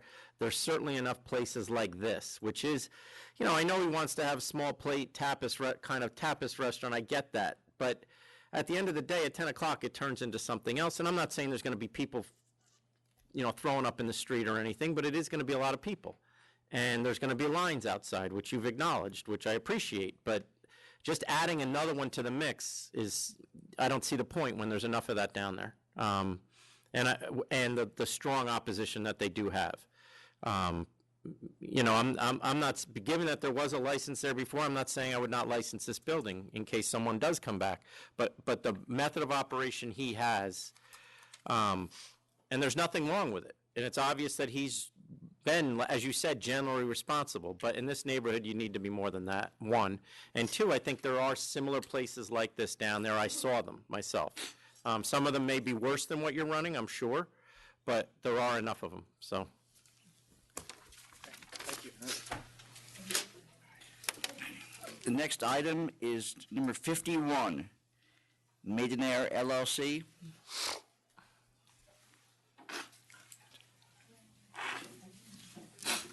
Martin Miller, Yosemite, good morning. This is a matter where the ALJ dismissed the charge. Yeah, okay, I'll dismiss. Dismiss. You got to get here earlier. This is all you have? Listen, I took that one out of turn, and second of all, I get here early, but no one beats Romano. He's here from Monday night on. Yeah. The next item is number 90, Sky Banquet, Inc. Again, this was a disciplinary hearing. The ALJ dismissed the charge. Yep, I'll accept dismissal. Dismiss. Next item is number 79, Kinfolk General, Inc.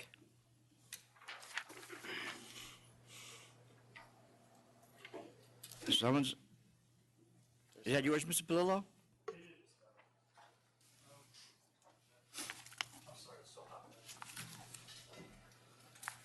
Good morning. Good morning. Was it off for compromise that was put off? I was going to say, Frank, my understanding is we held this over to talk with my office and then Jackie's office, right? And that's all happened, from what I understand. And I believe there's an offer before you. Part of the file change of method of operation, you outlined in your offer that you're going to take that all out. Change. We will. We are meeting with the community board at the end of this month anyway to update our application as far as security guards and things like that also. All right, I'll accept. Accepted. Thank you. Next item is number 34, Top Tie, Inc.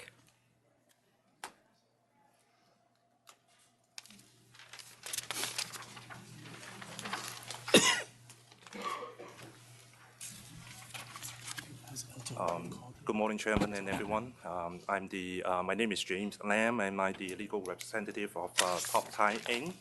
And we come in here to trying to have the full board approval for the full premises liquor license.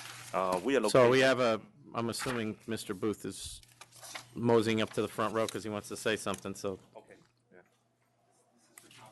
Yeah. Yes. Yeah.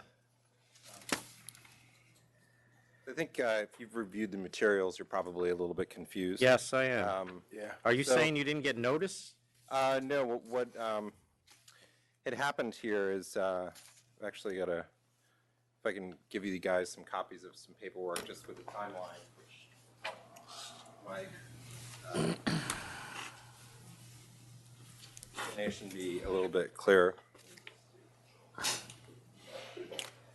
So the community board heard this item, and during the hearing, the applicant had agreed to move forward with the restaurant wine. They're saying that they have not. I've provided you with a number of documentation. First is a community board resolution regarding a restaurant wine application, which, from reviewing the 500-foot hearing report, doesn't look like you got, even though it was sent as an attachment to an email.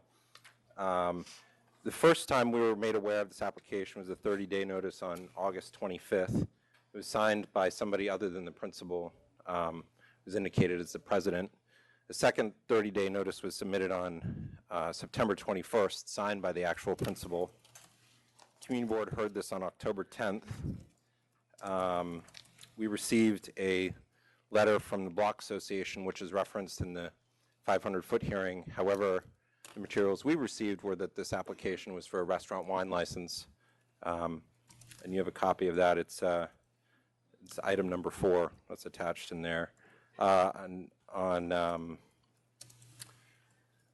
October 16th, the license was filed with the Liquor Authority, which was only 25 days after the proper 30-day notice was submitted to the community board, which is why this moved so quickly.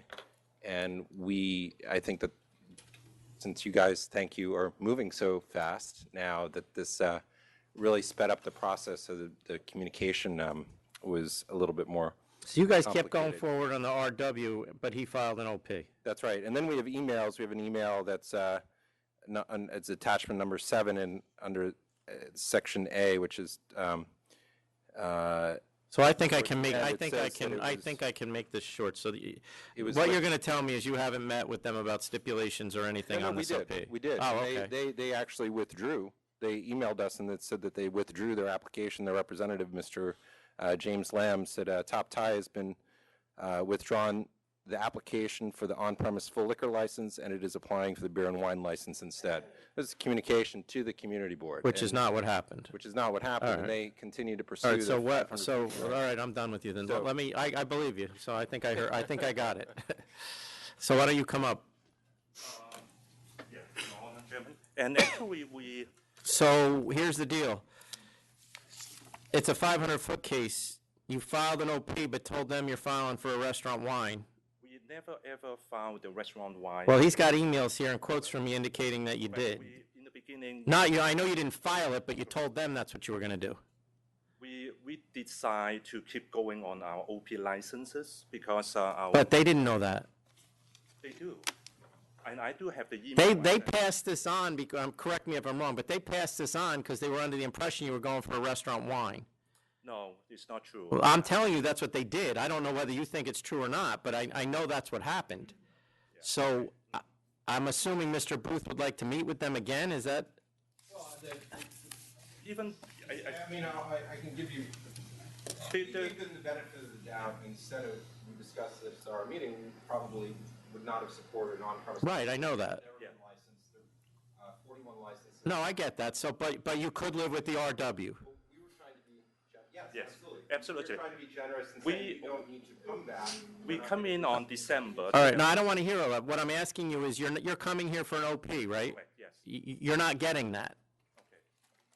Unless you go back to them.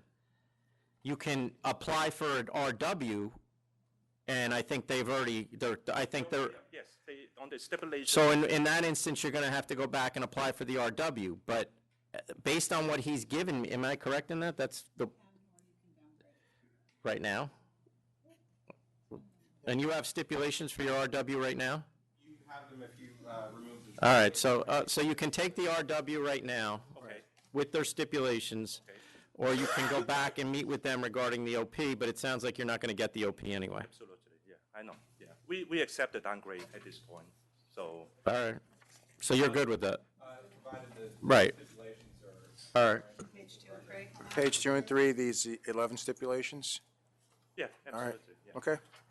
All right, so it's a restaurant wine, and all the agreed upon stipulations with the community board are part of the license. They weren't agreed to because they. They are now. So they're all imposed. So they're all conditions of the license, all the stipulations. Again, or you show what you're agreeing to? Yeah, is that okay? Can we You want us just to make read sure that into the record? I'll read them to them. Yeah, I mean, I have to ask them, You want to sit down and, we'll give them to you and you can ask. It's right You here. have it? Here. Yeah. My client also wants to know, let's say this time they apply, they got the downgrade or RW, and will they be possible to come back applying the OP again? Yeah, but you're going to have to go through them. I can read the 11, is that what you want? Yes. Well, do you want to go sit in the back and talk to them about it, and we'll recall this? I think we are good, yeah. I mean, we. Well, I want you to go over them with them, just so, here, we have them right here, you can take them. I don't have them. They're in Oh, that okay. package, that's why. So we'll recall that when they're ready to go. He has them. Here, you want to take them? Well, make sure you have the copy we have.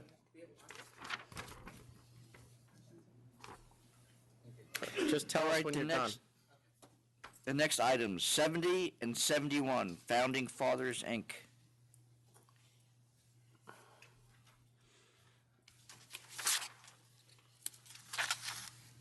Okay, No one here?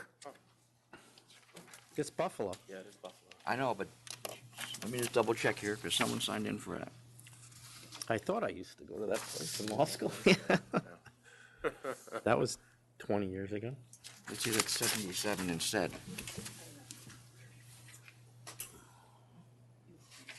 Yeah, I know.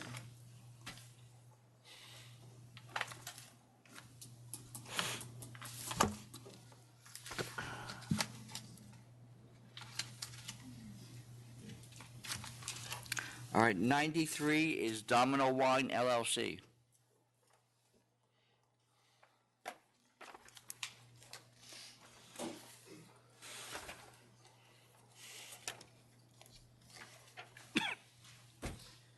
Good morning again. Joseph Levy here on behalf of the applicant, Domino Wine LLC. The application before you is here based on a request for reconsideration. I hope the members have been in receipt of my materials. We are, and I've reviewed them. And I've got, And as I alluded to in my letter, So I'm actually going to vote to reconsider right now, simply based on your submission. And You'll have a chance, I just need to. And the fact that the local assemblyman has weighed in on this, who I'm quite familiar with, and his opinion goes a long way here. So I'm going to vote to reconsider, and you? I'll vote to reconsider as well. So now, go ahead. So now I'll hear from the opposition, and then we'll do you. Oh, no, why don't I do you, because they don't know what your new stuff is. Go ahead. so we're here for reconsideration based on three main points. The first of the main points is I think in my my overachieving effort to give you as much information as possible on the new developments in this neighborhood and to give you a timeline of buildings, how many residential units would be in each building, and a time horizon that went out 5 years, I think what got lost is the fact that there's actually a really significant portion of that that has taken place already and that is going to be taking place over the next 12 to 18 months.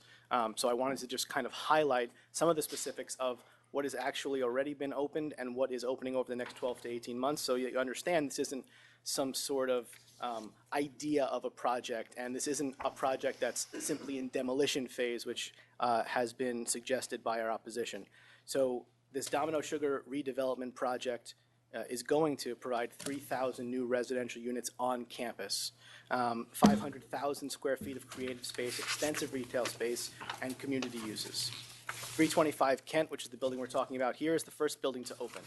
There'll be 522 rental apartments directly above this proposed liquor store, which will be the ground floor retail. Residential leasing began in July of 2017, and I'm happy to report that as of today, as of me standing here, 35% has been leased, with approximately 200 human beings living in this building today, right now.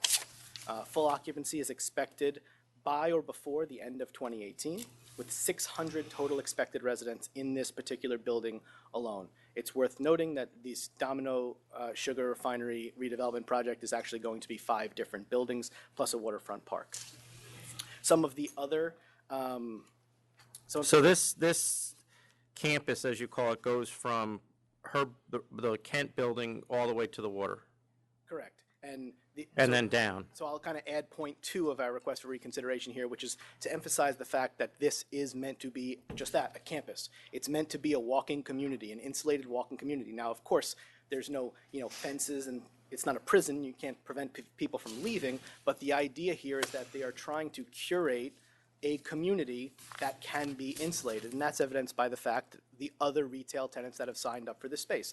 There's a yoga studio, there's a grocery store, there's a craft beer store, there's a local pharmacy, and there's a wine and spirits store that they would like to put there, which is the application before you. The developer, the residents, they all feel that a wine and spirits store could be one of those cornerstone amenities that could service all of the people that are going to be part of this campus. So again, emphasizing the fact that this is going to be a walking community, and they're trying to curate it with those essentials, those amenities, which would obviously serve the public convenience. There's also restaurants going in. The next phase of this project is going to be the park. That's set to open on or before this summer. This will be a 6-acre park, a quarter of a mile along the East River. There'll be athletic fields, bocce courts, performance spaces, fountains, a dog run, a playground, restaurant kiosks, areas for relaxation and leisure. And this will, the plan is that this will draw hundreds of thousands of people and tourists. The remaining buildings that are being constructed, that'll be under construction, will be well fenced off. This will be a safe area where people can enjoy the park without feeling like they're in a construction zone. The second building, which has already begun construction, which is 260 Kent, which is 150,000 square feet of office space, an additional 330 residential units, and ground floor retail. This is slated to open next year, but retail leasing for the spaces in that building have already begun. This will be an additional 330 apartments, and the office spaces will accommodate 800 to 1,000 additional employees. So again, that's what's happening now, and in the very short term, I use that 12 to 18-month window because that would be our window to comply if we were to get conditionally approved here today. The third point in our request for reconsideration highlights some of the events that have taken place since we were here last at the end of November. 2 events in particular. We were here in November. Commissioner Ford, you voted to approve this. Chairman Bradley, you voted to deny this. So split vote, we lose. Before even reaching the elevator bank, my client was handed a letter from one of the opposing liquor stores, or a note rather, asking her to buy her store, knowing that she signed a lease, feeling that her back's kind of against the wall, and you can kind of logically ask that question, whether she's opposing here because, hey, she's trying to protect her business, or she's opposing here trying to kind of force her into buying her store that's notably struggling and is the closest. The second and more significant event that's happened here is one of the gentlemen who was the strongest opponent, submitted the most amount of documentation, and had the most to say about how this project is nowhere and it's not a great opportunity and the neighborhood cannot possibly stand another store here, actually proactively reached out to the developer here to see if he could take the store for himself. So I highlighted that in the materials I gave you, and what I've handed you today is a signed affidavit from 2 members of the development team indicating that they've had conversations with 2 individual principals on one of the opposing licenses that wanted this particular location for their own use, citing that they could either move their store here or they might acquire another license and put that here. I felt it was important for the members to have this information because, again, anytime someone comes up here, the assumption is that there's an element of self-interest at play. And I think self-interest is fine if it's competing with someone else, if you're actually defending your business or trying to start a new one. I don't think it's okay, in my opinion, if you're sort of using this as a position of leverage to try to help you to pursue another venture. So again, if it's so true that this neighborhood cannot support another store, why would some of the people who are here today want it for themselves? And can you just go over her background? Sure. These are both principals. Just so I remember, because I don't. I Sure, know she Lily has Lily he has- wasn't here last time. What's your name? My name's David Johnson. Okay. He's the other principal on the license. Lily, who was here last time, currently owns a store in Greenpoint, has been a licensee for 10 years, right? 10 years? That's right. Completely clean track record, no issues whatsoever. The reason that she was hand-selected for this project was because the developers go to her current store. The assemblyman goes to her current store. They know her, they know the type of place that she has curated, and they're hoping that she'd be interested in doing the same thing as part of this development project. As we've put on the record last time, and as we've disclosed with our application, if indeed we do get approved here conditionally, we will certainly divest her of her interest in the other store by way of either selling out to Right, her other right, partners or something. of No, that I'm nature. not concerned about that. But anyway, clean track record, great wine mind, someone who has ties in the community as well, and you live right here, right?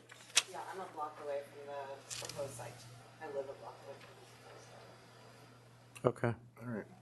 You have anything? Nope. All right, let me hear from, thank you. Hello, my name is Daniel Mensch. I'm a co-owner of Pier Wines. We're at 164 Kent Avenue. Going to make several Which points. one are you? Pier Okay, I got Wines. you, I got you. Mhm. Okay.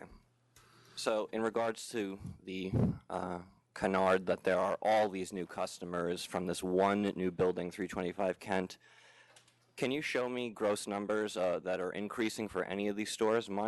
My store was down 7% this year. I'm pretty sure every single one. I didn't get your 17 numbers, but from 15 to 16, you went up. No, I submitted 17 numbers, a partial. Well, you did, but only for till 6:30, because that's all you could do. Right, But, I mean, but from 15 to 16, you went up. A little bit, yes. No, 300,000 on 1.5. Yeah, That's a lot. This year, as you can see, if you, I mean, you. The rest of the people can probably make your argument. I don't know that you can make it. Absolutely, 2017 over 2016, I'm definitely down, and I'm happy to submit another gross. No, that may be, but for 3 years prior, you had a pretty good increase. Sure. One important thing, there was another application due today. It was moved further to the 24th. It's 2 blocks away from Domino LLC. Well, we deal with them as they come in, so this one, because it was filed first, would go first, even if it is a They get 2 reconsideration. shakes at it before this other. They one? all legally get 2 shakes. Everybody does. Okay. Your words, Chairman, last time were if you had a license, no problem, we would move you 10,000%. I'm paraphrasing, but a new one, not now, not yet.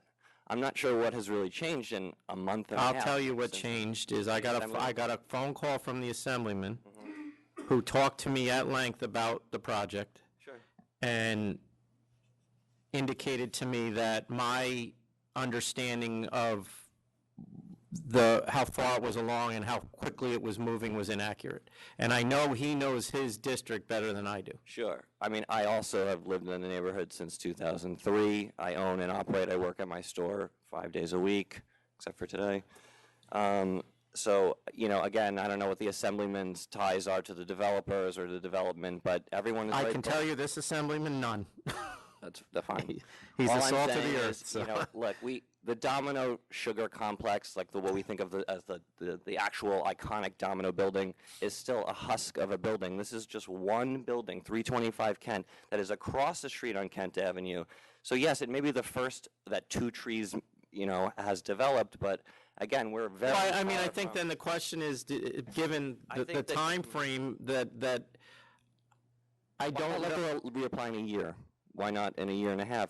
Also, the impending L train shutdown. Because I don't know, well, one, I don't know that I would get, the developer wants her for whatever reason, for obvious reasons. I mean, she has already Why run. doesn't she move her existing license in Greenpoint there, as you indicated last time, rather than filing for a new license? There's Well, definitely either way, a she's going to saturation shut argument. one. She's going to shut the one in Greenpoint anyway, so either way, there's. Yet they accuse us of not, that, I mean, Mr. All right, Levy so did the I mean, I don't want to get back and forth with you on this, but what else is you don't believe that the project is ready yet? I got that. Sure. You don't believe that your sales can hold up? I don't know that you're. Well, I think the gross numbers for all stores would indicate that if there was just so many more people now moving in, they said last time they came here, they said they were 33% leased. Now it's 35% leased.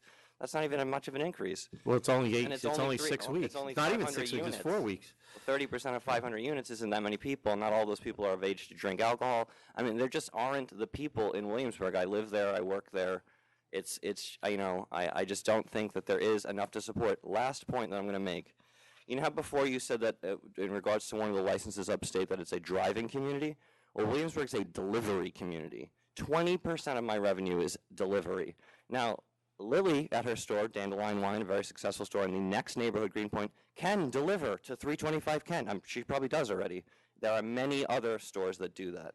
So, this idea of physical proximity and licensing, especially in a place like Williamsburg or New York City in general, where delivery business through Minibar, Drizzly, the newest one, Instacart you guys licensed, all of that stuff it's really going to drive what happens with these licenses, whether they succeed or fail.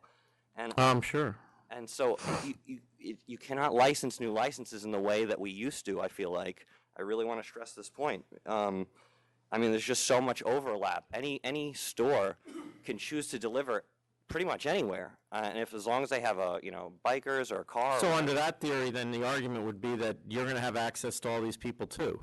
Yes, indeed, but so the person who has the best price is going to do the sale, or has the product. What I'm saying is the way that these delivery aggregators determine who gets the business isn't by physical proximity; it's by other metrics. Some could be completely arbitrary, in fact.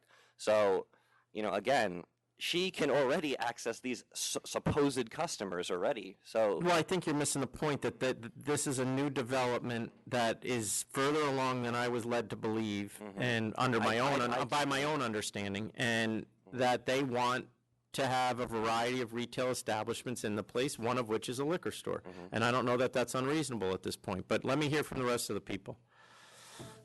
Gatry Simpson, owner of First Wine. Nobody wants to admit to trying to sell their store to them? I'm about to talk about that right now. We opened our store with the hopes of Domino. Which one is yours? First Wine and Spirits, the struggling one that's failing right now and absolutely cannot survive if there's another store.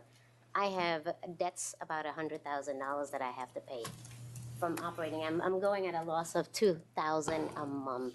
But your sales have gone up. I know it's not a lot, but and your revenue's not a lot either, but they have gone up. The expense to operate in Williamsburg, it's almost impossible. I'm sure you're losing money. I don't doubt that. No doubt the area will, I agree with every single one of you, will accommodate another store.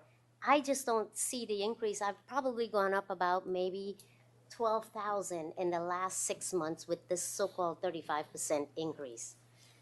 So I'm not sure if there is another store, I'm 1,000% sure I cannot stay open. I don't have the funding to support it. Okay. So I will be more than happy to move if this developer wants a store there. I will move my license. If they need a store there, whatever it takes to survive. Okay.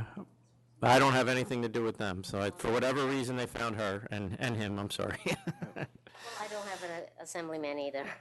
I don't know that they do either, but go ahead. We will, if they want to, I can't survive. Okay, thank So you. if they want the license, I will be more than happy to. Okay. Hello, Claudio Coronas from 147 Wine Shop. For me, it's a very bad situation because I know Lily, I love her. So we know each other from business from a long time. We go to testing together, so it's difficult. What I can say, I say that Williamsburg is really difficult. You have to fight every day with delivery from other store. You have to fight with your landlord that they want a lot of money because Domino's Sugar is arriving. Okay, I know that they want the license because it's the biggest development in New York City after Long Island City. Okay, so I understand. So the problem that we are over there for 2001, 2007, try to wait this Domino's Sugar and waiting. If you see myself, I was waiting. Now that something's gonna open, and maybe we can see some sun, because for the money that we make, Williamsburg is really particular, because people live over there, but spend money in Manhattan. And they are really, they're very, it's a commodity. For that, they are gonna make it like this kind of ghetto for rich. You know what I mean? So they're. But you're 147 Broadway? Yes. Yes, you're a pretty good distant walk from. Yeah, but they go to the subway, it's. You mean you're right by a subway stop. All right, I got it. The problem is not only the Domino's Sugar. The problem is the future, because everybody thinks that the Williamsburg is like a booming place. The 20 Broadway, that is 3 blocks from me, that is going to be opening. They're going to have the shot to have like a license. So we're going to have so many licenses and no money. So for me, she can open. I don't have a problem because I'm very strong for what I do. I know what I sell. I'm very strong in bourbon, whiskey, everything, natural wine, everything, because I study. This is my job. It's my life. So can be another store? Maybe yes, maybe no. But to create just one store because there are this community that they want to stay by themselves inside of Williamsburg after we stay over there like for 17 years, for me, I understand that they're going to get it. But for me, my point of view is not fair. Okay. All right, thank you. Thank you. Hi, my name is Yobelin Fernandez. I'm with Roebling Liquors. Which one? Roebling, 311 Roebling Street. It's like half a mile from. Okay, the you're not proposed site. for closest, but go ahead. Yeah.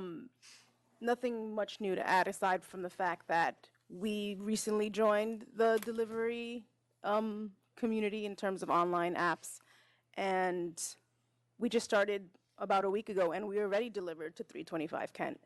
I don't know what percentage of the residents will be actually walking into the store, and I know that that's their thought, the idea of having an amenity right there. But like one of my colleagues said, it is, a delivery community, and we're recognizing that, and a lot of people are. And I don't know how much really beneficial to the rest of the community outside from this development a store in that new development will be. Thank you.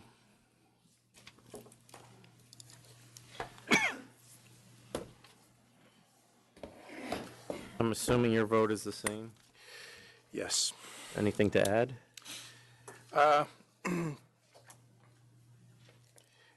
Yeah, I'm still going to maintain my original vote here, only because I see there being a service to be had for the residents new that are there and the ones that are coming. So I still see it as a public convenience and advantage. So I'm sorry, but I still feel the same way.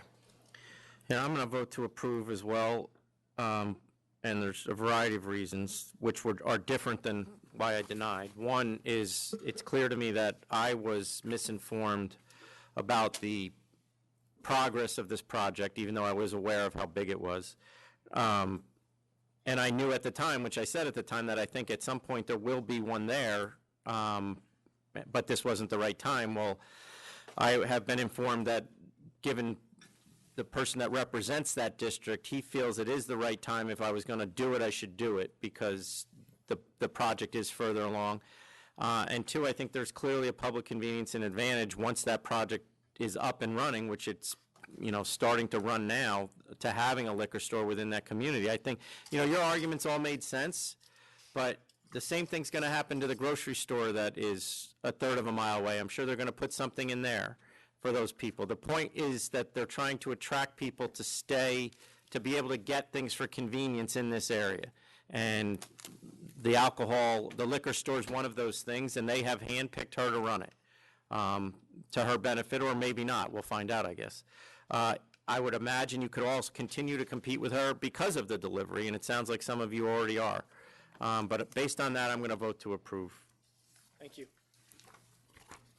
All right, then the next items are going to be 42 and 76, LCY Enterprises, Inc. I know, but he's been waiting, so. 40 what, Tom? It's 42 and 76. It's one item together. It was held over from last meeting. As a preliminary matter, I would urge the members to overturn, prior to adopting the ALJ's decision, to not sustain number 3 and number 5. I think that there's ample evidence in here to sustain those two, which would mean I would ask that the board sustain all of the charges. Yeah, I didn't understand the decision. Well, do you want to say anything? Go ahead. Good morning, good afternoon to the chairman and to the commissioner. Loss of Lawrence V. Cara by Matthew Weiss for LCY Enterprises. I just wanted to say preliminarily, Mr. Miranda surrendered his license and is no longer serving alcohol at the premises. There are 2 additional cases that are not on the calendar today. There was a revised decision issued, and the 20-day time period for response to that decision has not run. So we were going to ask that this matter be adjourned so that all the matters could be consolidated, especially if the board is considering a prescription on the premises, as the landlord and the landlord's attorney would like to be heard with regard to that, as it would directly affect them. I don't really see the need to do that, because I'm going to do what he said, because I didn't understand why the ALJ dismissed the 2 charges he dismissed. So the reason I don't see a need for the landlord to be here is because while this was all going on, and it sounds like there's more, which I'm not even aware of at this point, the landlord wasn't doing anything to stop it. So what he has to say about whether he can rent this to somebody else, to me, is completely irrelevant. I put a prescription on places so they can't rent it to somebody else. That's the point. So whatever he could say wouldn't matter to me. So I'm going to sustain 1, sustain 2, sustain 3, sustain 4, sustain 5, sustain 6, sustain 7, sustain 8, sustain 9, sustain 10, sustain 11, and sustain number 1 in the second proceeding, and I am going to revoke with a prescription. And what will happen on the other ones, you don't need to attend, we'll just revoke for the record on the other ones. I would still ask, because I'm not the actual attorney. Lawrence V. Cara couldn't be here today and was... It wouldn't have changed anything. I'm sorry. Are you just doing the bond claim and revocation, or just a revocation? Bond, yeah, revoke with bond and prescription, right. Okay. I mean, he's already closed. It's not going to change anything. He surrendered the license. I'm not going to come off revoking prescription, I can tell you. Which I guess, well, unless he can convince me. He's the only one. No, actually, I agree. It's not often that I will go against the ALJ, but I had the same concerns that those other 2 charges should be sustained. So I'm going to go with revoke and bond as well. With the prescription? With the prescription, yes. Okay. So, thank you. Thank you. Yep. All right, we're going to recall item 34.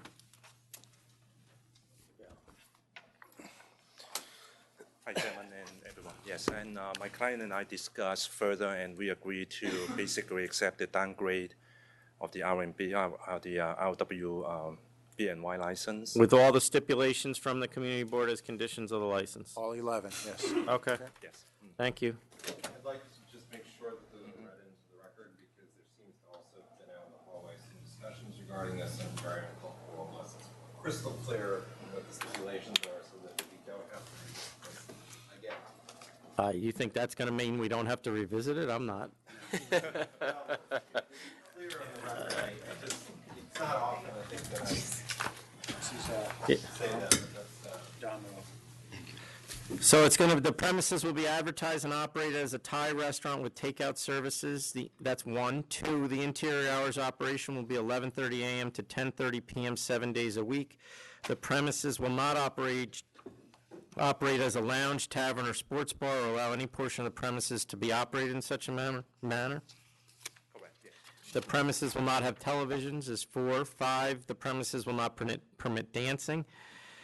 6, the premises will not operate a backyard garden or any outdoor area for commercial purposes, not including a licensed sidewalk cafe, which I'm assuming means you can apply for that if they... it's not allowed there. But All right. The premises will not have DJs, live music, promoted events, any event where a cover fee is charged, or any scheduled performances.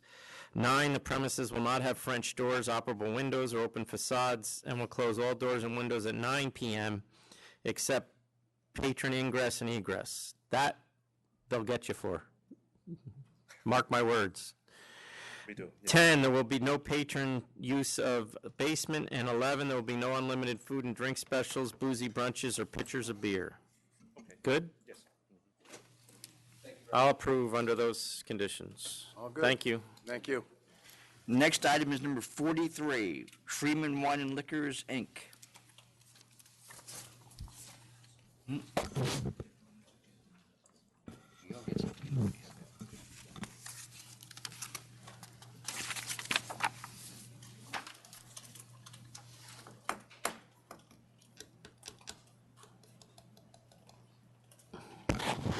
Vivian Tozaki, attorney for Freeman Wine and Liquors, Inc. Is your client here? Yes. Oh, okay. All right. Yeah, I did too. I'm sorry. I All right. thought you called something else. Yes. We have opposition. Let's hear from I them. just want to hear what his name is first. Can you put your name on the record? Danilo Santos. Okay, yeah, now the opposition can go. Hi, good afternoon. My name is Sabrina Filson. I'm the Chief of Staff for Assemblymember Michael Blake. Michael represents the 79th District in which this proposed establishment resides. I'd like to read a statement on his behalf. Sure. So while I support the 79th District and the growth of entrepreneurship in my district, it is extremely important that we do not support the establishment of this store at 1286 Southern Boulevard. In order to improve conditions for our constituents, we must support businesses that enrich the fiber of our community and improve access to services for our families who are fighting every day to make a living and provide a safe environment for the next generation. The establishment of a liquor store at 1286 Southern Boulevard would not serve our community well, and it is not in the public interest of our community. It is, in fact, a step backwards for our community, one that is striving to revitalize itself. So there are 3 primary reasons that I oppose this liquor store and therefore ask you to deny this request. Number 1, there are already 2 establishments that are licensed to sell liquor within mere feet of this proposed site. There is also another liquor store 4 blocks from this proposed site. An additional liquor store is redundant and unnecessary. We do not need another liquor store in this community, and it in fact provides no public convenience, but rather is a hindrance to creating positive influences in this neighborhood. Number 2, there is an elementary school within 200 feet of this proposed site. It's called Children's Aid Elementary, and another school within 500 feet of this proposed site, Crotona High School. So children deserve a safe environment, and inasmuch we must offer that to them and protect them from negative influences in the community. And number 3, within 500 feet of this site, there are over a dozen organizations, including a church, cultural institution, daycare facility, social service organization that supports the mentally ill, a nonprofit organization, all of which serve children, youth, and families. An additional liquor store detracts from the safety and enrichment of people and organizations striving to serve and be of benefit within this community. So we owe it to our community to advocate for businesses that enhance their access to services, ones that enable them to have a better quality of life. The law office and thereafter mobile store that previously were located at 1286 Southern Boulevard brought more usable resources to our community. This proposed liquor store would be a hindrance and an obstacle for the positive revitalization of community services in the neighborhood. So please give our community a chance to be served by businesses that will create positive influences and promote the belief that our Black and brown communities deserve the services that people are asking for, namely the dry cleaners, coffee shops, retail businesses, those that make our constituents' lives easier and do not pose risks to our public safety. Thank you. Would you say, can I ask you one question? Would you say that with the 1, 2, 3, 4, 5 closest stores being within half a mile or less, all those places that you mentioned, or a great deal of them, would be just as close to many of them, I would think, as well? I mean, schools, the churches, all the other businesses. I'm just saying they're all within several liquor stores already. Exactly. So that's part of, the number one issue I mentioned is there's already an oversaturation of liquor stores in that area. Okay. So those, if we were talking about those, we would have equal opposition to their current existence. But in terms of bringing a new store to the area, it's just adding to a problem that already exists in a community that's actually trying to be on the come up. So it's kind of taken us a step backwards. Understood. Thank you very much for your You're comments. welcome. Are there any other questions? Okay, thank you. All right. Anyone else? Supplemental materials as well. Could you put your name on the right, into the microphone? I'm sorry.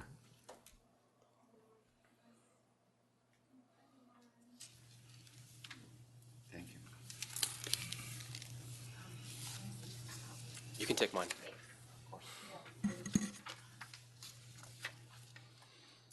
Good afternoon. My name is Yasmin Vega. That's Yesmin, last name Vega.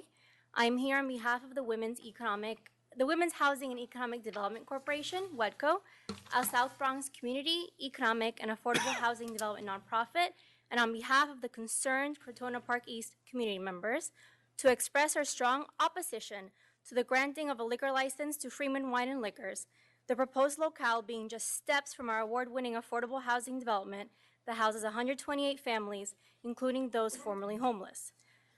This liquor store would be a step backwards for this low-income and young immigrant family community, which is working hard to emerge from decades of neglect and public disinvestment for 4 decades.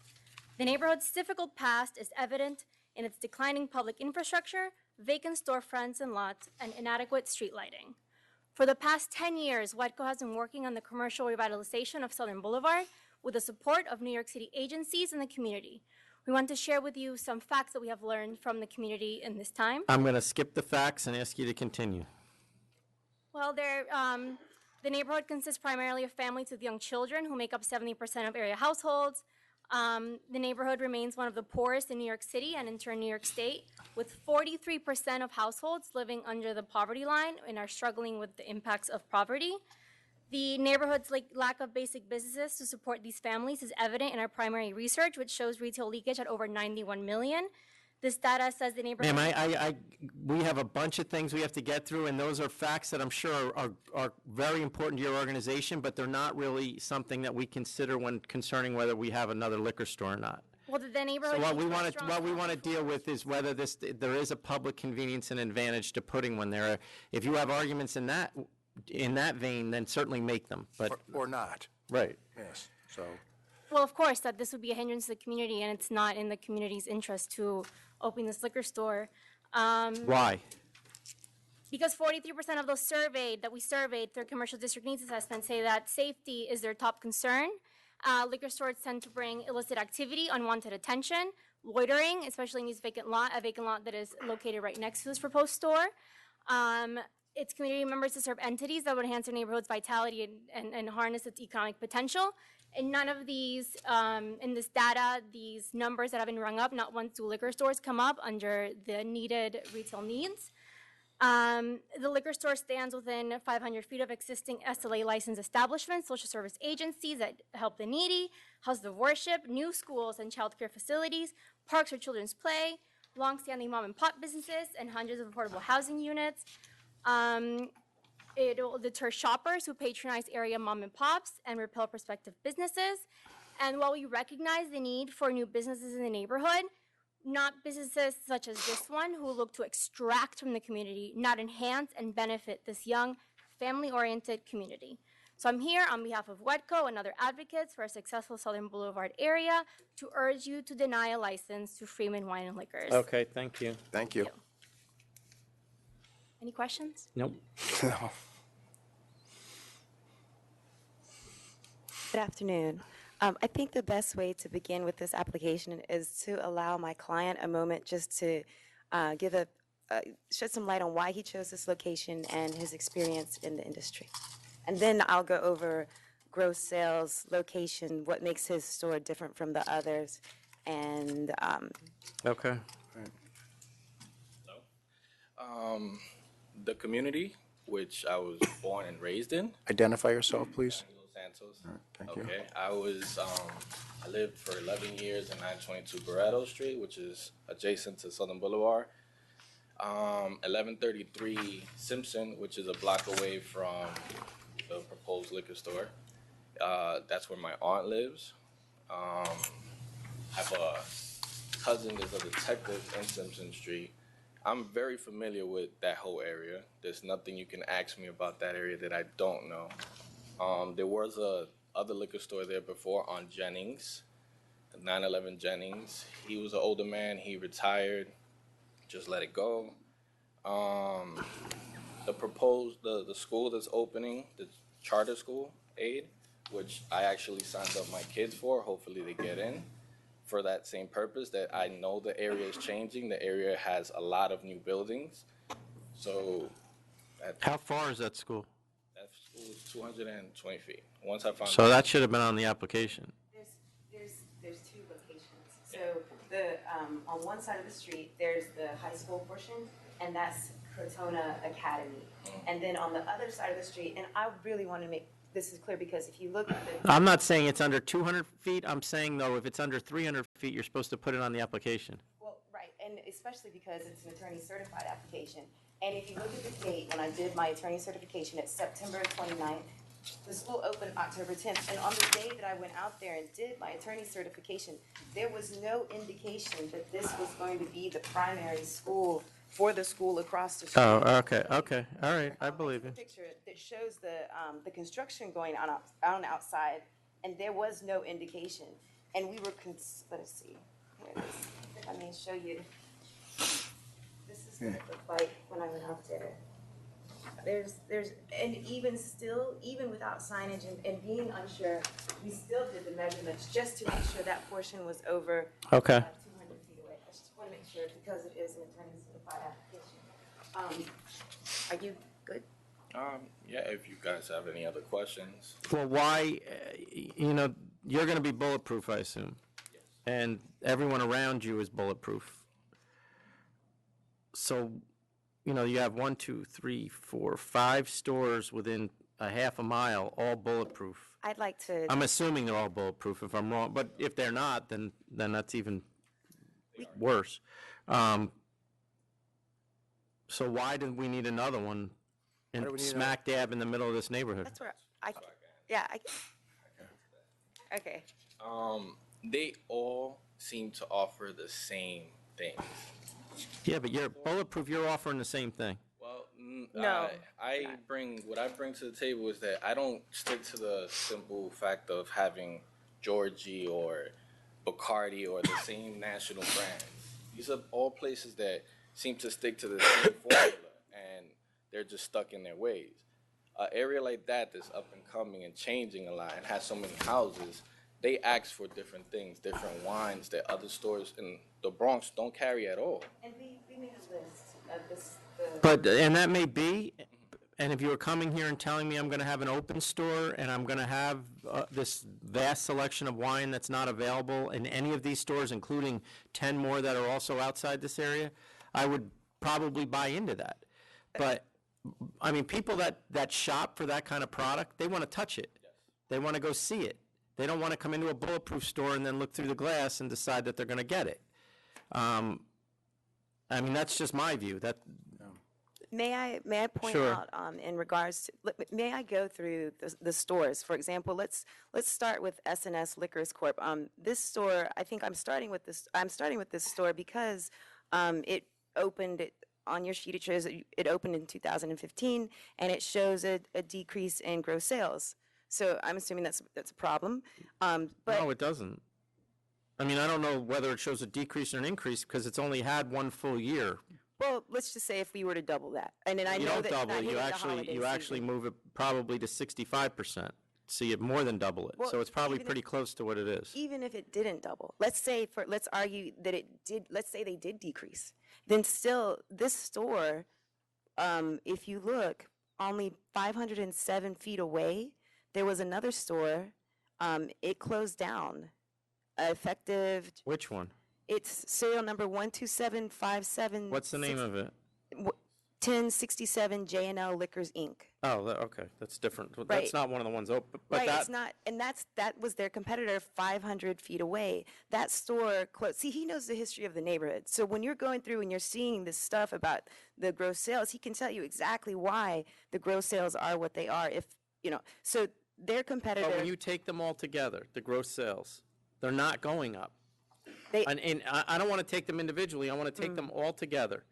Because that's how we look at it, this neighborhood, who's buying, are they buying alcohol? And the question is, they're buying less alcohol. But look at Toledo Liquors. The answer, I mean. Look, no. They are buying alcohol. If you look at Toledo Liquors at 1718 Southern Boulevard, that's a 300 square foot store, and look at their gross sales in comparison to their main competitor, S&S Liquors, and you'll see that they are almost double what that store is doing. Almost double what Best Price is doing, and it's doubling what S&S is doing, and it's a third of the size. So that goes to the heart of his points that these stores, like if you look at which was this, But as a JC Moore. collectively, the numbers are flat or going down. When you take all of them together, the numbers are going down. Yeah, they're kind of treading water, you know? They're not. They are. If you look at No, the closest store, J.C. Moore, Because the my point sales are is, decreasing. even if what you're saying is true- S&S Liquors, sales at best flat. Best Price Liquor, sales at best flat. Even if what Toledo you're- Liquors, sales at best flat. No. Sales are not at Toledo Liquors. I read 273,316 for 2017. That's till June. I'm looking at 14, 15, 16. 14, they were at 375, and 16, they're at 355. But they stand to double it even if they do the same that they did in between January 1st and January 30th. They'll double it even if they, and that's not You even hope. counting Christmas and everything. You hope. So these stores, his point, to the heart of his point, is that these stores, it's not so much that the area doesn't have the carrying capacity, because it does. It has. I'm 5 not new seeing it. I know you're making an argument, but you're not, it's not winning. It is not because the area cannot support another store. In fact, 2 stores. have already- I'm looking at S&S, which we just opened, and you're exactly right in pointing it out. I don't know how they're surviving at $294,000, and they probably took a hit this year. That store's probably going to close. They're going to do just fine because That's the not store with was those numbers. 507 feet away just closed down. The other store that's showing that they have a decrease, that's because their shelves look like this.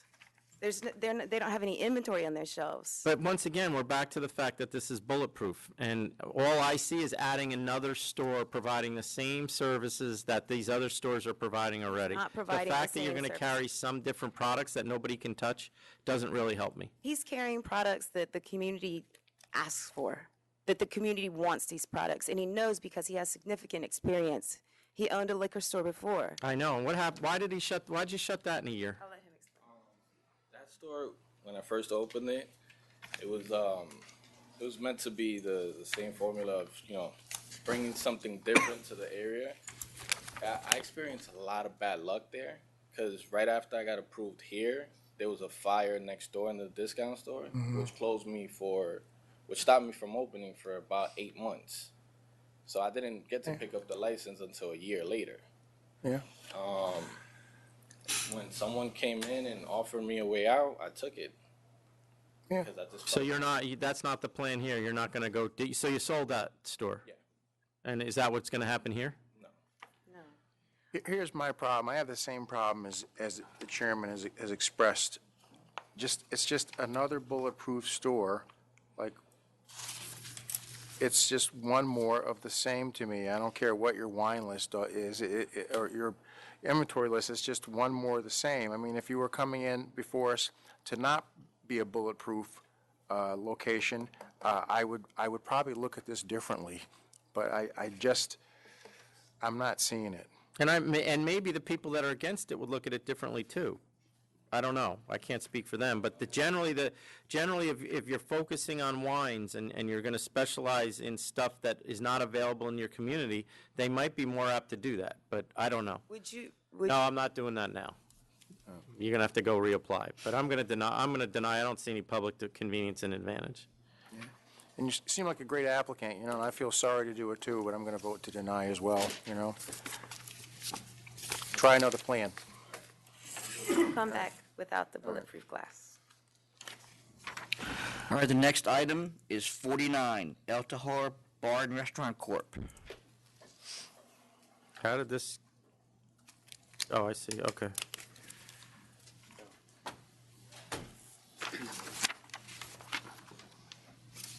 Good afternoon, Chairman, Commissioner, members of the full board.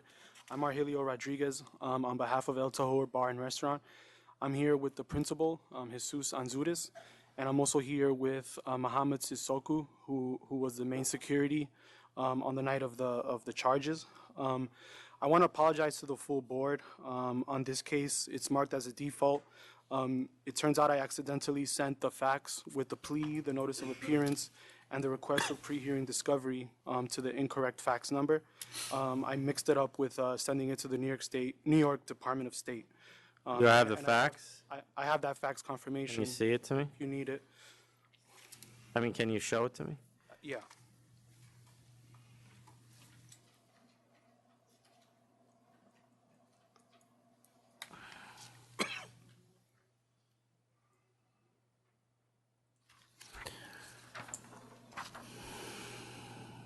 So it was sent using a service called MyFax. I have the paperwork here that I submitted. It's dated November 27. It was faxed the next day. And I'm requesting that this case gets returned to counsel's office. The licensee has no adverse history. They've actually had 2 cases. All charges on both cases were dismissed based on video evidence. So in the first case, the ALJ dismissed charges 1 through 5 and withdrew number 6. And in case 2, the charges were withdrawn in a letter signed by General Counsel Riano. And just as in this case as well, we have video that undermines the alleged charges, and I urge the board to give us the opportunity to defend ourselves. All right, I'll send this. It appears to me that you did fax it to us, and I'm not going to make your client pay for that. So I'll send it back to counsel's office. Do we need to keep this, or? No, you No, want it's- it? No. All right. All right, thanks. It went to the wrong I side. appreciate it. Thank you. Back to counsel. The next item is number 44, Crimmins Ale House Corp.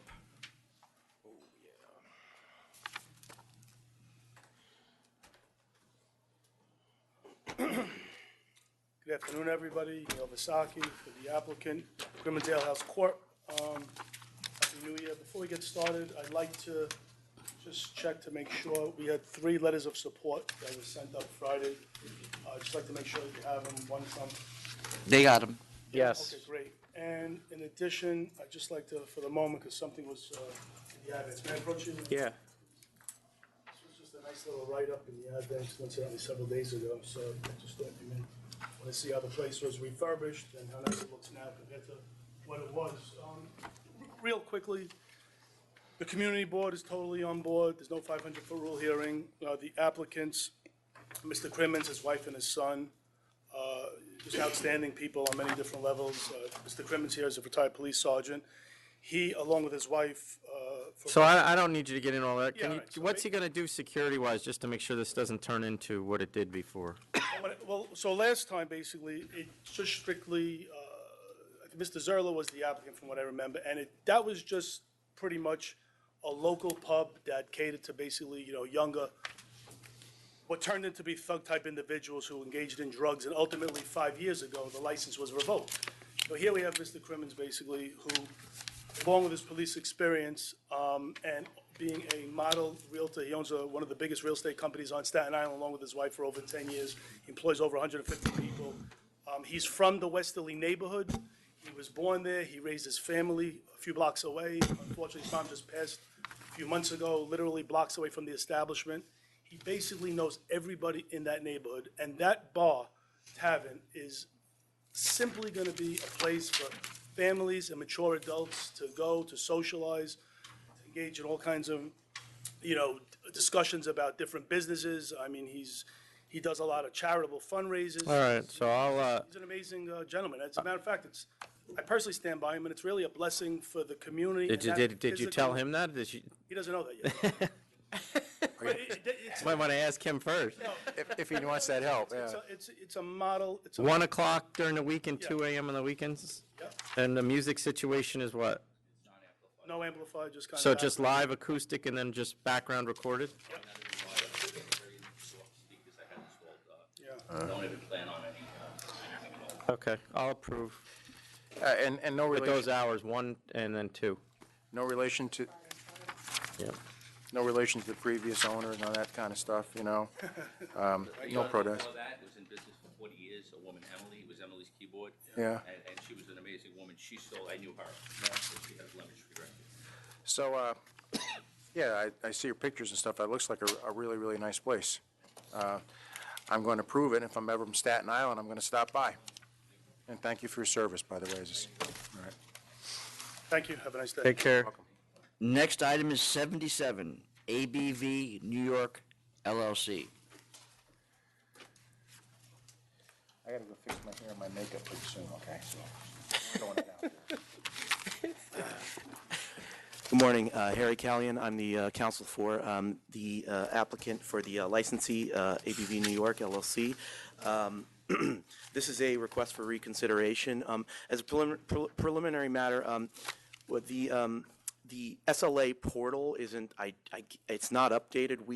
The corporate change that this class change application was pursuant to, or subsequent to, it hasn't been updated on the website, so I have a copy of the. So Jackie, can you explain to me what, so that they applied for the corporate change, it got disapproved, or because of deficiency, so therefore the class change automatically was disapproved? And now they've cured the deficiency? And we have, Okay. and Item I know where it says in between the first is the history of what that's listed in the consideration process. Says for corporate change, trying to cross off and put cross change. They did both, it sounds like. The community board letter indicates they're doing both. They did both, but the wrong person signed the class change. Right. But they seem like they cured that deficiency. If I may, the. Now, let her look. Okay, You may not.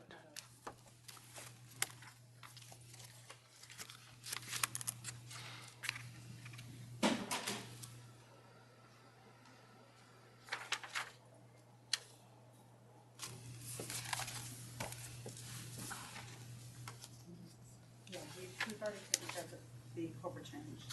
All right, so I'll reconsider the class change and send it back to licensing. Thank you very much. back to licensing. 77. The next item is number 78, E&M Deli Mini Mart, Inc.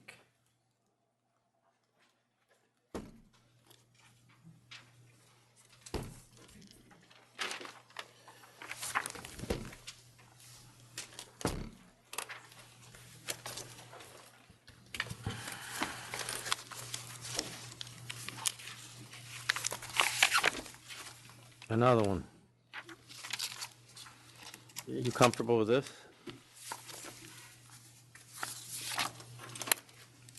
Go ahead, put your name on the record. That's it, board. My name is Kostas Halkias. I'm from the law offices of John Halkias. The attorney of record for this. Okay, do we need personal questionnaires from the people that gave them the money or no?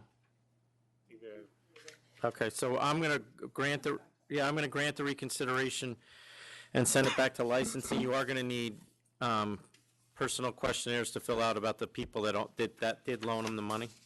to give to them, not to me. Okay. All right? I have one quick question. The State Control's Office refunded their application fee back to them. Have you received it? Yeah. Do you have the controller's check? Do you still have that check? Check with you? Well, we don't want it now, but hold on to it and then. Hold on to it. Oh, all right, she'll take it. Go ahead. What my question was, do I say it here or do I go over there? What my question was, do we give you just a check or the check with the filing fee again? No, just the check is Just a check. So why don't you bring her the check that you have, and then we'll reactivate the application, but you might want to start putting together those personnel questionnaires. Okay. No, that's not the check that there's always been a language barrier. Okay. The other check, you send me a picture? Well, you can deal with it later. We don't need to deal with it today. All right, just call up there and someone will help you. Albany. All right, is that where it is, Jackie? Yeah. Yeah. We'll send you a letter, we'll tell you everything you need. Thank you very much. Yeah, wait to get the letter before you call. Okay? And we're going to take a 2-minute break. And hold on to that check.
You ready?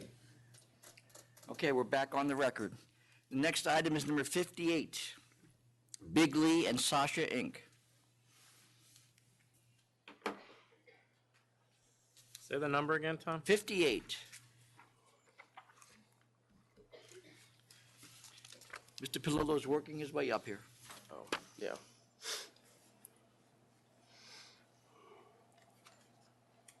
Good afternoon. My name is Frank Palillo. Please introduce yourself. Leroy J. Lloyd. Maria Torres Lloyd. Michael Durgovich. We're here before you on a hearing on a disapproval Right. from licensing. There's a claim from licensing that the parties availed of the prior license, Cheap Shots, Inc. You know me fairly well. I'm very careful which cases I pick and which cases I don't. I filed this application. It was shortly disapproved thereafter. I was not aware of the history. When I called the clients in, it was basically to cut them loose and to do what licensing and the hearing bureau did and basically tell them, there's no way I'm getting involved with this case. Once I looked at it very closely, and I'm going to ask you to do the same thing today, I came away with a different opinion. I'm sure you've reviewed these matters beforehand, and in your mind, Mr. Chairman, you may be thinking, there's no way I'm going to approve this thing. But hear us out. Leroy Lloyd was a licensee from 2013, 2016, am I right? No. Sorry.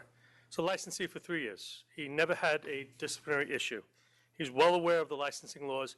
He's well aware that he was not allowed to allow anyone to use his license, nor is he allowed to use someone else's license. Leroy was then working at, where were you working directly before?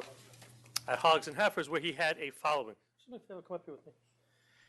Where he had a following. He had a nightlife group that followed him. He's extraordinarily well known to the neighborhood and the community. He and his wife went to work for Cheap Shots. They managed the premises. They were there full-time on a regular basis. They were paid $500 a week. They did not partake in any of the profits.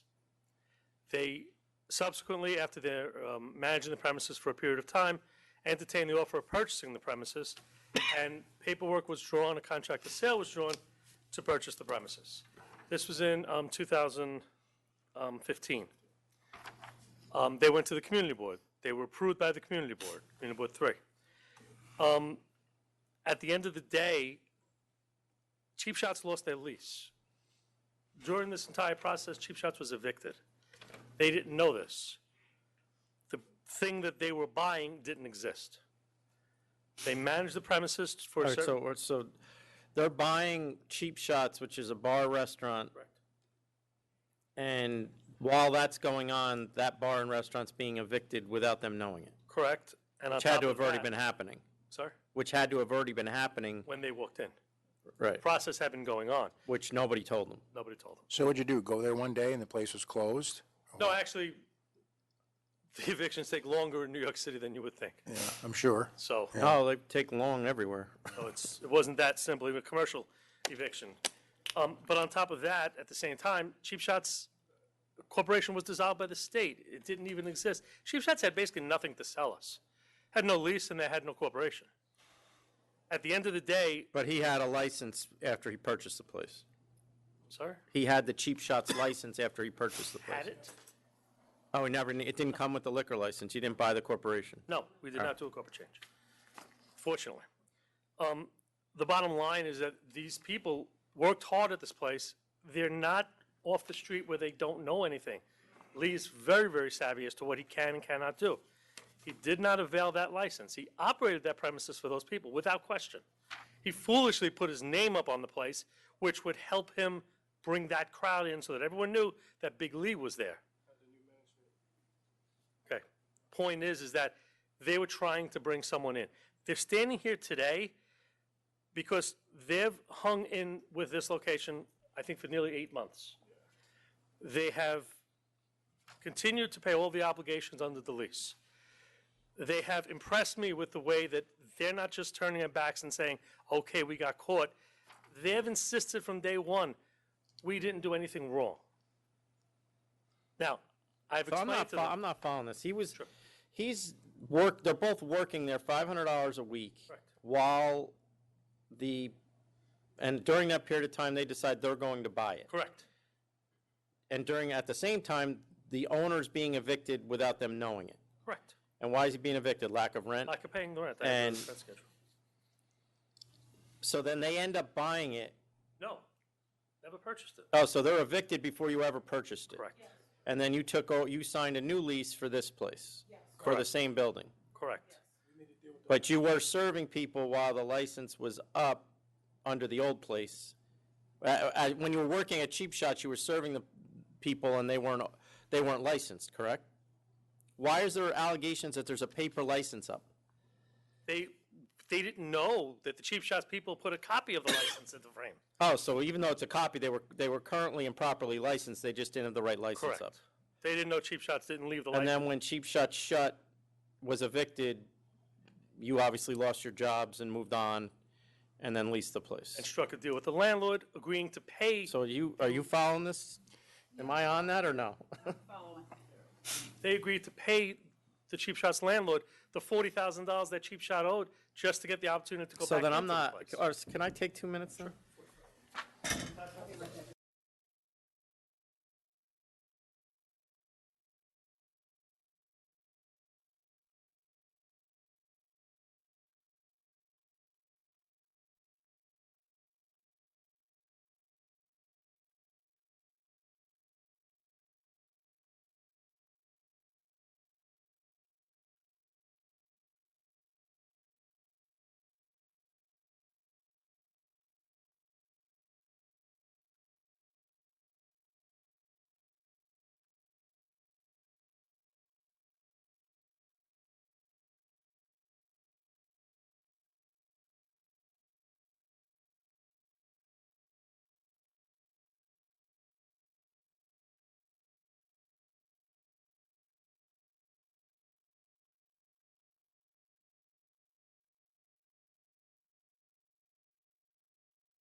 What's he doing? I'm just checking to see make sure I'm not missing anybody. Oh. I'm trying to be efficient. All right, I have never done this since I've been Wait, here. wait. Are we back on? Okay. I have never done this since I've been here. I want you to recognize that, because Well, it's probably not happening again. I had my thoughts, my second and third thoughts on this. So I don't even know what, so I'm going to overrule the ALJ and basically say that, was it licensing board or me being arbitrary and capricious? And send it back to licensing. I mean, I don't see how he would have known that, as an employee of this place, that he would have known that they had surrendered the license and he was actually selling things illegally. I don't even, I'm assuming he wouldn't have. I wouldn't have told him if I owned the place. And it's obvious that once he leased the new place, he applied properly, and it looks like he has the experience to know what he's doing. So I'm going to send that back. First time for everything. Yep. Good luck. Thank you for your consideration. Same to you guys. Next item is number 95, Port Morris Distillery, Inc. How you doing? Rafael Barbosa, Barbosa, Port Morris Distillery. It's one of those rare cases where the community board rescinds their objection. That's exactly it. Don't see that every day. What was their objection about? Their objection was, according to our branch office application, we don't have to submit a 30-day notice. They didn't get the. So I have a 30-day notice. question. I have a question for you though, because I don't understand what you're doing here. You already have a micro distillery, right? Yep. And there's a restaurant associated with that micro distillery? No, there isn't. There isn't. There isn't. No, there isn't. So this will be your only restaurant in this area? That would be there exactly. Yeah. Okay. we're in that one. So then Tom, because I was asking you about that. I thought you had. It must be the wording, Jackie. See the. So you had the farm distillery and The premise is located in the main It's happening distillery. right on the corner of. And there's a hallway in between. That's See the exactly second it. line? So I called Stefan to ask him, how should I apply? Which is Stephen Fleming. Yeah, yep. Yeah, and I remember Mr. Fleming speaking to me about Yeah, this. one. and just, what would be the best way to apply? Do I apply and add it on to the But distillery? I think or the do I chairman's do the brand? confusion was, and I was confused too, you don't have an existing pub or tavern right now in your farm distillery. No, I do not. You have a TW license issued. Right, that's what's throwing Yeah, us. that's what I have. I have a tavern for the distillery, which with the new law that was just implemented, when that tavern is expired, we're not going to apply for it. Oh, that's what I wonder. So you're going to shut it? Yeah, I'm not going to shut it as of right now. When it expires, I'm going to shut it. So you are going to have two taverns back to back for a period of time? No, because the tavern license is yeah, absolutely right. Yeah, absolutely right. Yeah. Okay. But we only support New York State stuff, so we don't do New York beer, New York wine. Oh, yeah, no, I'm fine. All right, I'll approve. I'll approve as well. Thanks a lot. Thank you. Next item is number 10, 5 DeMayo Grocery Corp.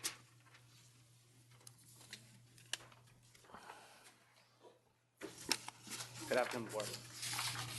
Good afternoon. Good afternoon. I'll accept the, Number oh, I'm 10? sorry, it's, $35. you defaulted that hearing. Board, my name is Nan Zhang from the Zhang Law Firm representing the 5 DeMayo Grocery Corp. There was a single incident that took place. I believe this, based on my own research, there's no other disciplinary action against the corporation. I was retained back in November. I know that there was a hearing scheduled back in September and October, and my client did submit a non-guilty plea and then never showed up. Unfortunately, after I was detained, I contacted the counsel for this matter, Amy Chaplin, and sent in fax and notice of appearance and so forth, and I explained to her the situation. My client had, I had the opportunity to speak to my client, and this matter, she wants to resolve this matter by entering into non-contest pleas and paying the $3,500 as this was a single incident. There's no. Well, it's not, I mean, I'm not going to take a no contest, I'm going to take a straight no contest plea for the defaulted hearing. I'm going to sustain charge 1 and fine $3,500. $3,500, yep. Thank Thank you. you. The next item is number 65, Soybean Chan, Inc. Dear Board, I'm also representing the Soybean Chan. This matter is, unfortunately, it's a little bit different from the couple counsel before me. This was also the incident where This isn't availing in this one. Yes. Unfortunately, it's a little different circumstance. I was, retained after the several. Well, so I mean, I'm not going to get into this. I mean, I'm going to uphold his decision here because I think he was correct. But what I will do is tell your client to reapply with an explanation of what happened, and we'll go from there. How about that? Chairman, so just along with the application, submit a letter. Well, no, you're going to have to come in here and explain it to me, but we'll do it on the next application because I'm not ready to give him one yet. Okay, based on this. Okay, thank you so much. Are we sending it back, or? No, we're going to approve the disapproval. You're going to uphold the Yes. ALJ's decision? Yes, and he's going to reapply, and that should come to the board. Thank you. Next item is 98, Duo Gastropub Corp.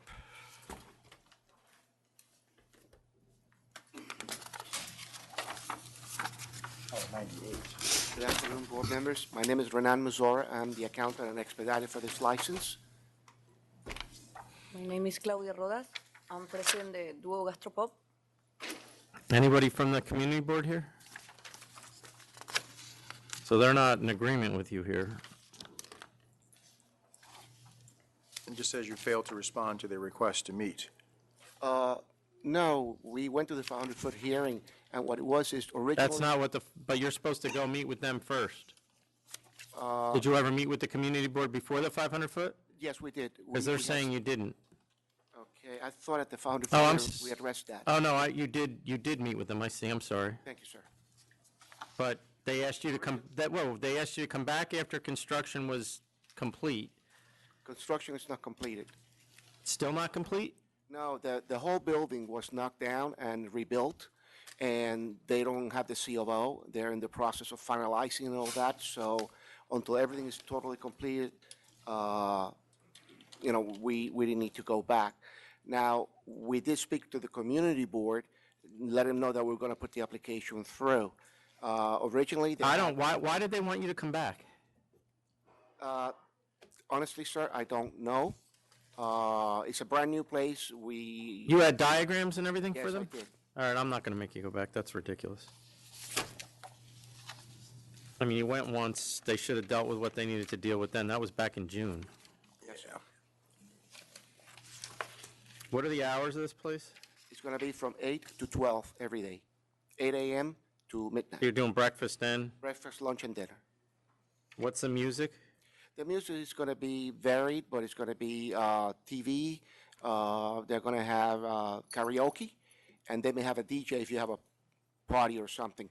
The idea of the gastropub is the ambiance and so forth. And who is Mr. Martinez? You didn't mark karaoke on your application. Just are you changing that now? Beg your pardon? You didn't mark karaoke. Yeah, and I don't know that he's getting that, but. Okay. Mr. Martinez wrote us a partner. Okay. They're both on the application. I see you have experience. Does he have any experience in this business? Can you talk into the microphone? Does he have any experience? No. He's the investor. He's going to be getting this. Claudia has always. Does she have a language barrier here? Or? She understands very well. But she doesn't like to speak it. Okay.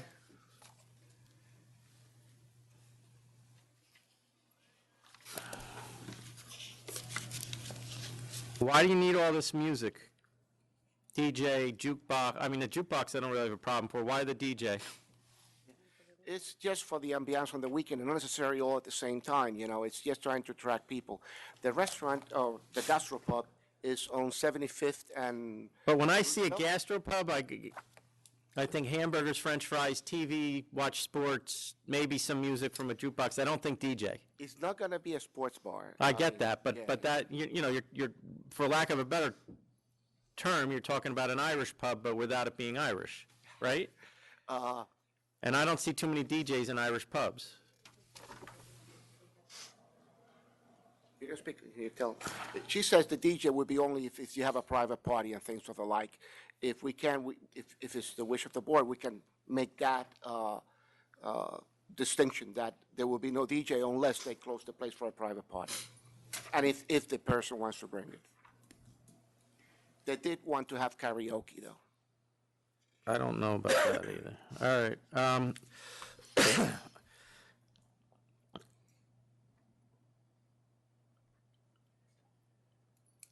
It's a commercial strip. There's no restaurant. I mean, there's no. How many residential licenses within 500 feet? Do you know? No, sir. I don't have that off the top of my head. I'm sorry. That would have been helpful. Well, I'm willing, and I'm not speaking for Commissioner Ford, but I'm willing to give you this, but there's not going to be karaoke or a DJ. Now, she can come back in a year and ask for it if she doesn't have any problems. She'll accept that, not a problem. Now, when I say if she doesn't have any problems, it means if she has a DJ and we don't allow it, that's going to be a problem. Right. No violaciones. Okay. No puedes tener DJ, no puedes tener karaoke. Did you say 1 year? Yeah. And 8 a.m. to 12 a.m. closing, Yes, sir. Every day. 7 days? 7 days. Same thing there. If she goes beyond 12, she's in trouble. Midnight. All right. I'll approve on those conditions. I'm okay with those conditions as well. And, you know, and just so I'm clear for the community board, it was obvious to me that you did go meet with them back in June, and they haven't really made clear to me why they voted to deny the above application, except that they said it's under construction, but I don't know why that would be a reason. And they said that there's an overabundance of liquor selling establishments, but they didn't tell me how many, and they didn't tell me why this one is a problem. So I think it is in the public interest to add this license. Good luck. Thank you very much for your consideration, sir. And I'm not going to make you go back to the community board twice in a 6-month period. Appreciate it. Good luck. Next item is number 80, Union Grand Corp.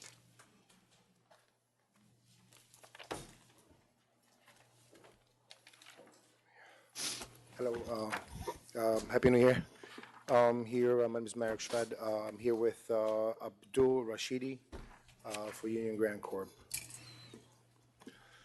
We were here at the last meeting. You asked us to come back.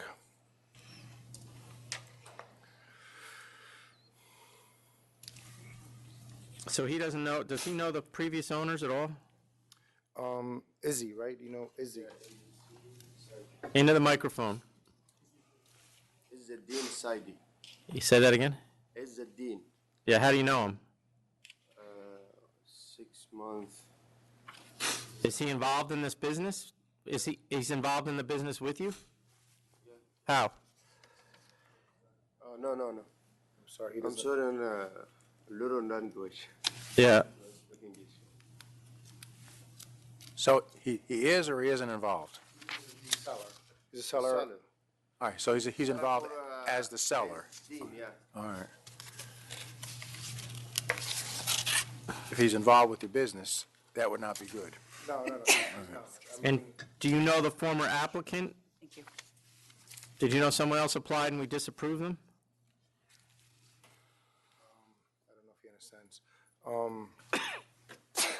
Bless you. Anybody else other than Izzy? You bought the place from Izzy. It's Yemeni. Selling business. This. I'm selling business. What did he say? To my knowledge, he bought the place from. They call him Izzy. I never met the person. How much did he pay for it? 35,000. Where'd you get that?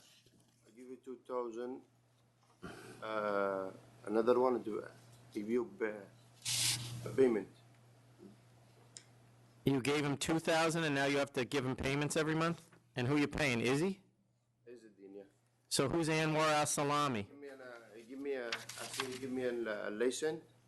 I'll give you a payment. But that's Izzy. That's the owner of the former owner of the store. He doesn't understand. No, I'm sorry, Chair. There's a lender on record. I forget the name. You might want to, how do we do this? Because he's going to have to get an interpreter because I don't believe a word he's saying.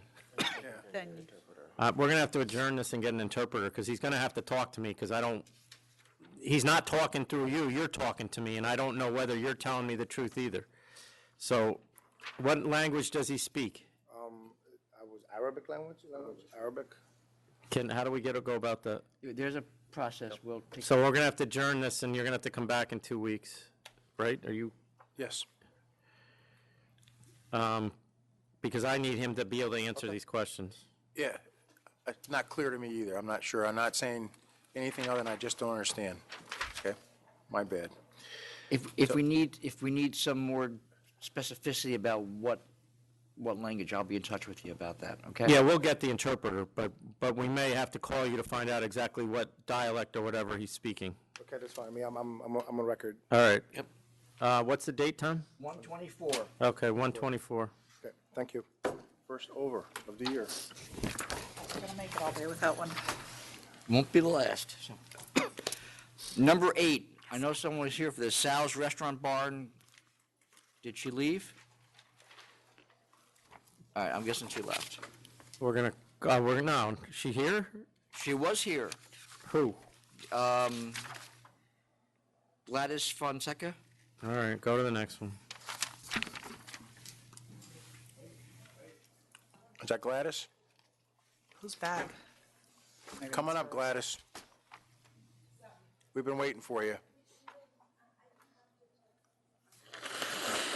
No, you don't have to, but since you came, we figured you'd wanted to. No, just to be here to represent. Okay, can you put your name on the record? Yes, Gladys Fonseca. Okay. You offered cancel and bond, I'll accept. Okay, thank you very much. Thank you. Accept. The next item that was signed in was number 88. Mr. Trivedi signed in for it, but he left a note. He signed in and left a note? He left a note, yes. It says, "Take me before any of Terry Flynn's..." No, that's not what it says. It says, "Requesting adjournment to the next calendar, found it on the calendar when I was here for another matter. Please," and he underlined "please" twice. Did he sign the note? Well, he put his name, and then he had the note. No, but what's his name? Mr. Trivedi. Oh. Yeah, we can adjourn it. So 88's for 124? 124? Yes. For 88? Yes. Oh, 88. The next matter is 99. It's 582 Seneca Avenue, LLC. There's a note from Mr. Flynn saying to please hold this matter. Oh, Frank, you got more business, or you just hanging because it's so much fun? I don't have it. Good afternoon. I'm here on behalf of the applicant. I believe this application is up here as a result of some concern over prior license history. Well, since I don't have it with me, I pulled it out to talk to you on the phone, now I don't have it. It's one So of these are the people that principals. own Webster Hall? Or they used to? Used to. Yes. And Webster Hall was sold, and Webster Hall has surrendered that license. And So now they moved out to Queens? They were in Greenwich Village and now they moved to Queens? No, they're scaling down. I mean, they're getting older. This is a place, his son's involved, you know. This is a smaller place in Queens. It's nothing like the mega nightclub that Webster Hall was. And even the last period at Webster Hall, there was no adverse history. And interestingly enough, when we did put in offers of compromise with the authority, we had put them in with letters from the police department saying how well Webster Hall ran the establishment, how well they worked with the police No, department. that place was just too big. Exactly. It was a product of what it was, but it wasn't poorly run in any way. No, shape, if you or can form. do what they did for as long as they did it Right. in this city, that's pretty impressive. I thought so. So this is a much smaller, very manageable place. Again, like I said, the community board has no opposition. I don't see any reason why. So the only thing I had a question about is they have some history of not serving food in the past. They absolutely know that food has to be served at this location. It's, like I said, this is a different operation from a nightclub operation. This is set up for that. And what are their hours? I Or believe before? 4 a.m., yes. I added up $545,000 in fines for 3 different locations between 2003 and 2015. With Webster Hall, yes. 540,000? 545,000. Where are you getting that? Yeah, that's a big number. Wow. Down here. Are you sure it's not 50? 35, 4,000? 5, 10. No, we didn't pay any whoppers like hundreds of thousands of dollars. I know. I think you added a Yeah, zero. maybe I'm You sorry. added a zero. Sorry about that. 554.5, sorry. All right. All right, I'm all right with this. If he is, I am. Thank you very much. And wait, just for the record, there's recorded and live acoustic music, no dancing, and you're not going to have any security. Yes. Okay. And if we are going to add security for example, like a New Year's Eve or something like that, where we think it's prudent, we'll notify the authority. Okay. Okay. Thank you very much. Happy New Year to everybody. Thanks, Terry. The next item I have signed in is number 1 and number 2. See, he wasn't waiting for us. He's leaving with Flynn. Naranja SSR. Number 1 and number 2. Number 99? Yeah, I just need the cover. I'm not going to cheat on your notes, just so I remember to update it. How you doing? Jackie, can you pull this one up? Sure. No, the license. I just want to know what's on it. You can go ahead. Method of operation? Is that what Good you- afternoon, Mr. Chairman, Mr. Commissioner, members of the authority. My name is Michael Ferrari. I'm representing the licensee. I am asking for more time. I don't know how much longer this meeting is going to go. My client, the principal of my client is in a car.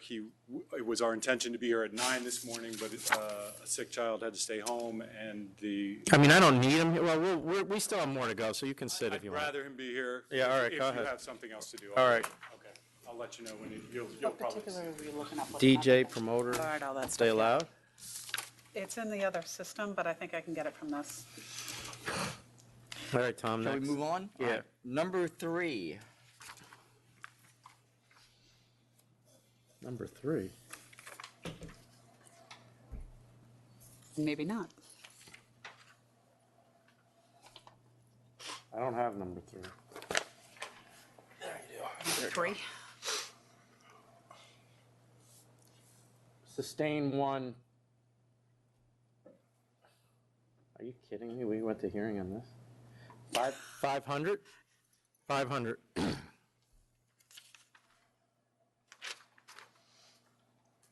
No, community board waived a 30-day comment period. I had letter of warning.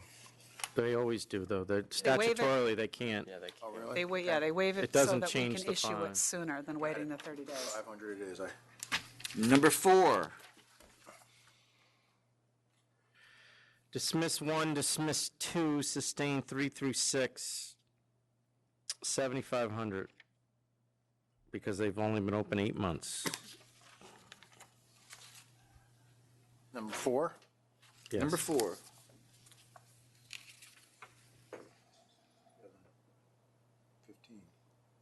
Oh, I'm sorry, they've been open, you're right, they've been open 2 years, I'm sorry. What did I say? You're open 8 months from the first incident. Oh, right, I went on the date of the incident, Right. which was 8/16. Okay. Well, the first incident was 8/21, but it got dismissed. All right, 7,500. Yeah. Number 5.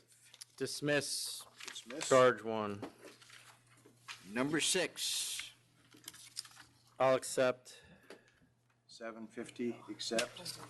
7. Recorded DJ, no, okay. And promoters aren't on there? No. Not mentioned. Not mentioned. 10,000 because of recent past history. He turned this place into a club. 10,000. 9. Sustained charge 1, 3,500. 9? Oh, I'm sorry. I got 9 right here. I'll accept. There's 3. I found 3. You're accepting 3,200 on 9? Yes. Okay, accept. 11. Sustain 1, 3,500. This guy's not right in this, right? It It's, says, the training is still governmental. It's still a violation of governmental. Yeah. So we're on license, he just didn't, he wasn't in the training. Right, which means you're not licensed. Okay. How much did you say? Because if I don't do my bar CLEs, I'm not licensed. Right. Details. I said 3,500. Okay. All right, we're good with that. 12. Sustain 1, cancel and bond. It should say no bond claim. I apologize. All right, cancel for the record. Just cancel. Cancel for the record. 13. So I just want to note for the record in front of the board, I'm actually surprised I didn't show up because there's a number of significant pending cases in this matter. And I'd specifically like to note on number 4, the non-bonafide, from our understanding, and as was sustained in the opinion, this licensee is supposed to be a restaurant. Essentially, they pick up all of their tables and chairs and move them into the kitchen and have dance parties. And that seems to be actually the method of operation that they're following, as was found by the ALJ. So dismiss 1, dismiss 2, withdraw 3, sustain 4, sustain 5, dismiss 6, sustain 7, withdraw 8, dismiss 9, sustain 10, 11, and 12. Cancel and bond. Yeah, this wasn't one of the ones we talked about, was it? No, it was not. Yeah. Cancel and bond. Cancel and bond. 14.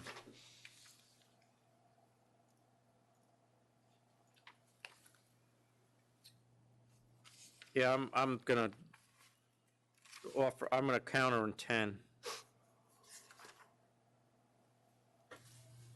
Yeah.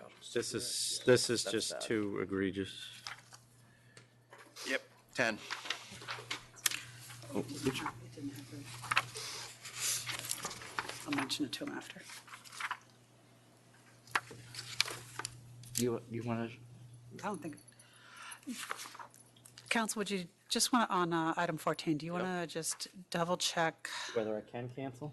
No, The the issue third is- charge, the charge is related to on premises. It might Yeah, be that has to, that'll restricted be to. dismissed because it can't, yep. All right, so cancel and bond, but dismiss 3. Oh, on 14? We're on 14. We're on 14. 14.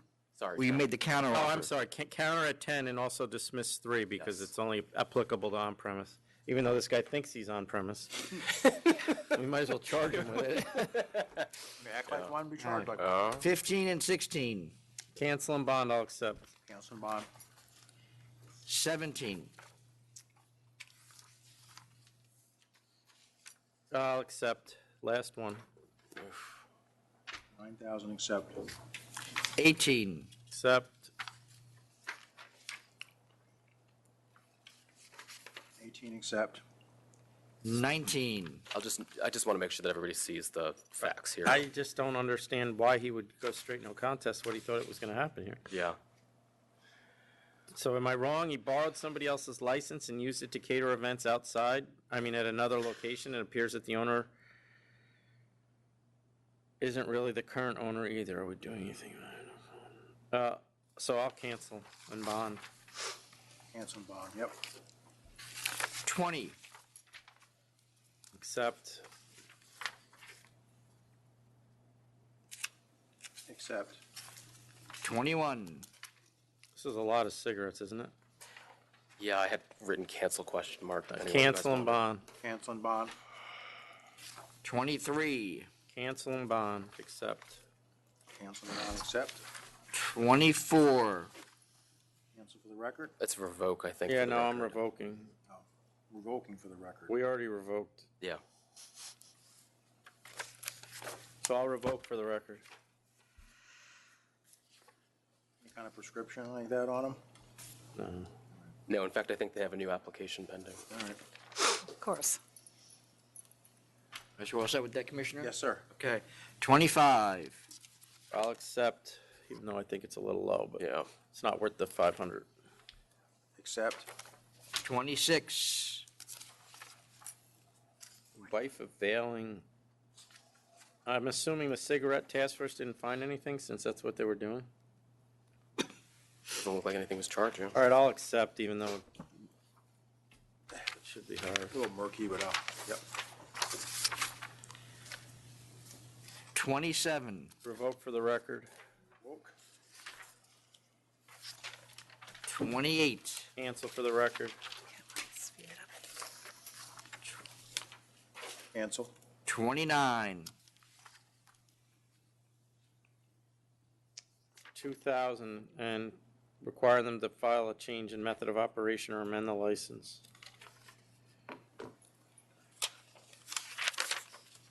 What happened here?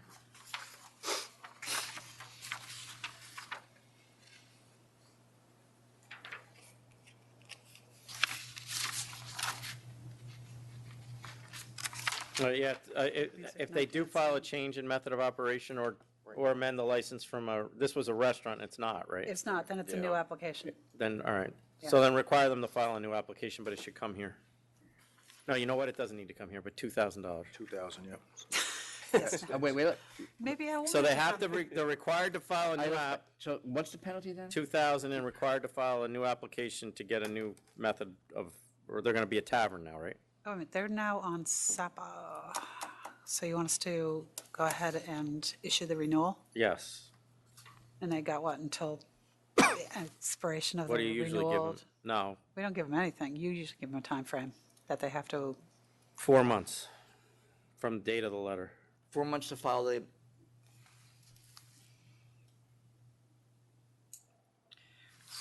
Did you agree with that, Commissioner? Yes. Good with that? Okay. do you want me to issue the sorry, renewal you were for waiting the for short me, period of time? I was still trying to figure it all out. All right. Number 30, Cancel and bond. Cancel and bond. 31, I'll accept, but they're heading down the wrong road. No. 2,500, accept. 32,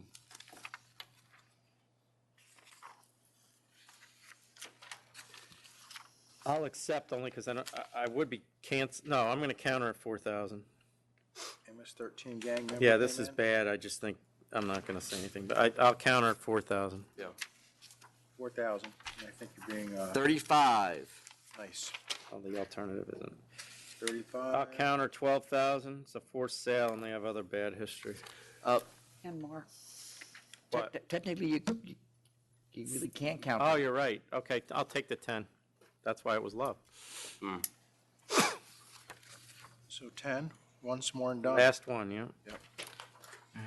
36, 5,000. So it says the marijuana charges are dismissed. Owner states no proof. All right, yeah, 5,000. all right, 37, So just look at the facts. Yeah. Okay. Porta potty shaken.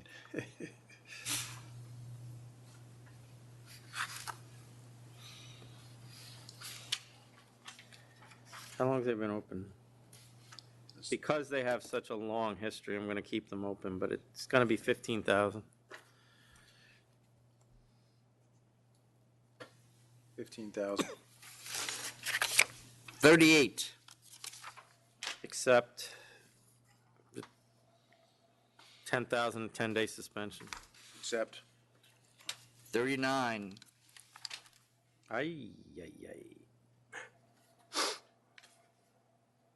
So we have an issue with, or the ALJ has an issue with us, and she's done this on numerous occasions, and I'm wondering whether you believe she's correct or not, that our pleadings are insufficient?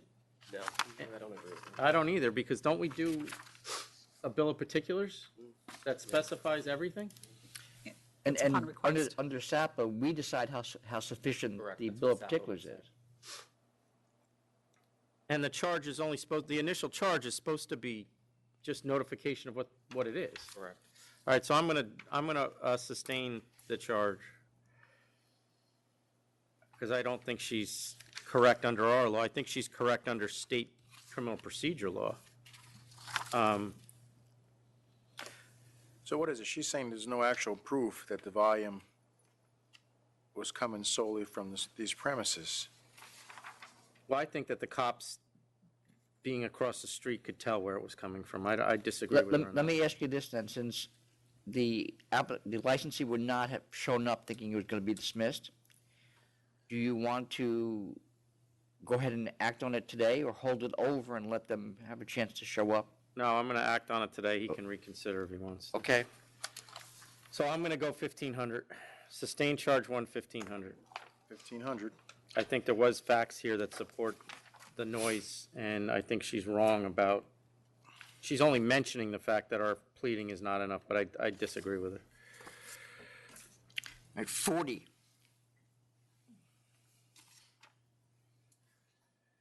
There's only 8 tables, right? So I'm reading here.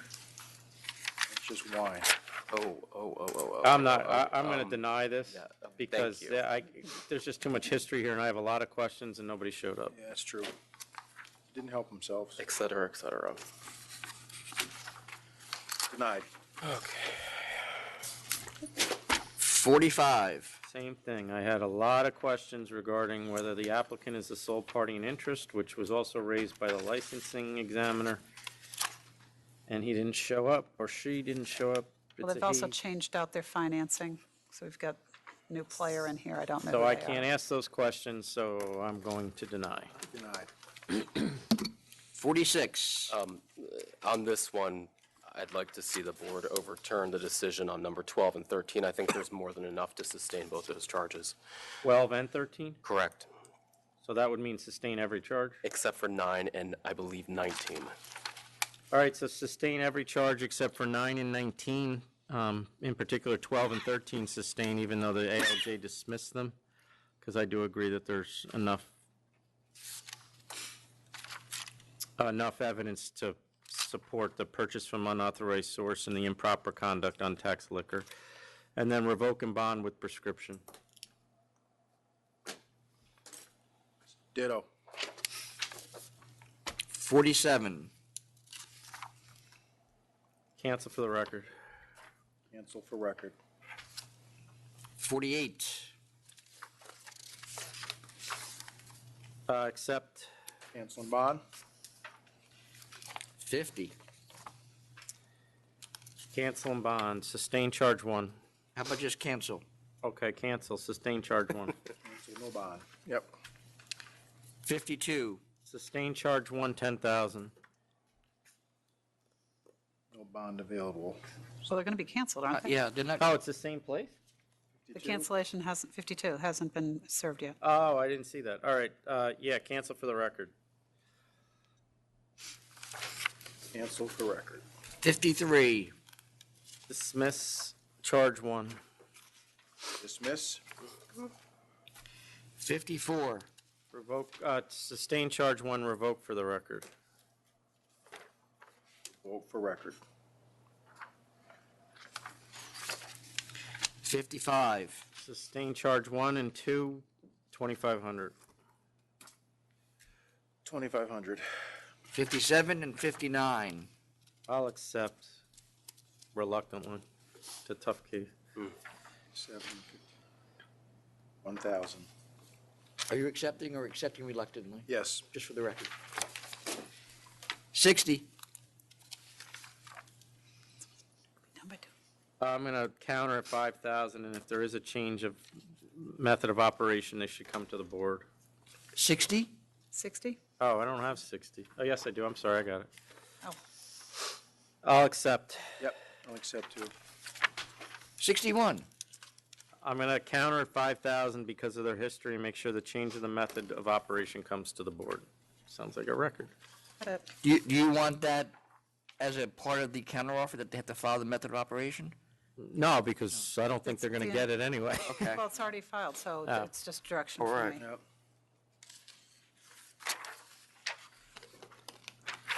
62. It's just tinted glass.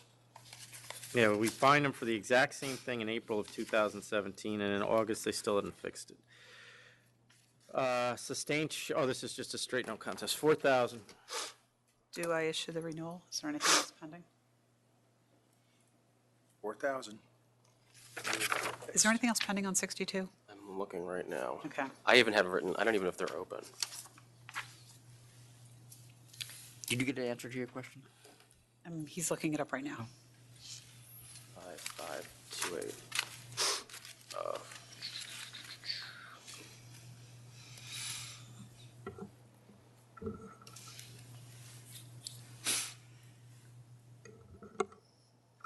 Sorry, my system froze, Jack. I know, not responding either. What do you need, just- compliance? Yes, there is stuff pending. Let's see. There's been a referral Yep, all right. and a disorderly.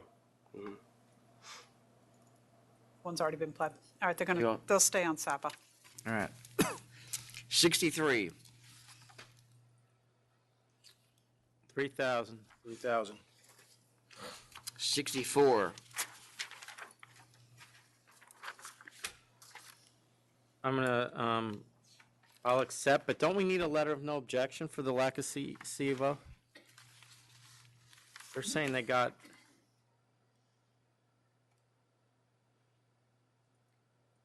No CO.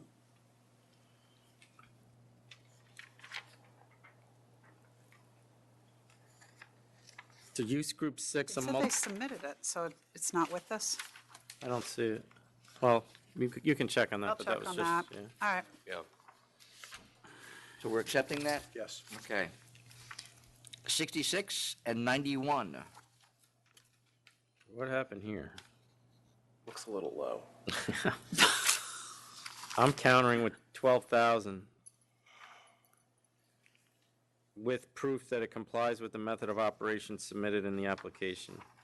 DJ booth is to be ripped out, and any change in the MO needs to come here. And they probably shouldn't bother, but 12,000. And those other things? Yes. Okay. don't write don't bother on it.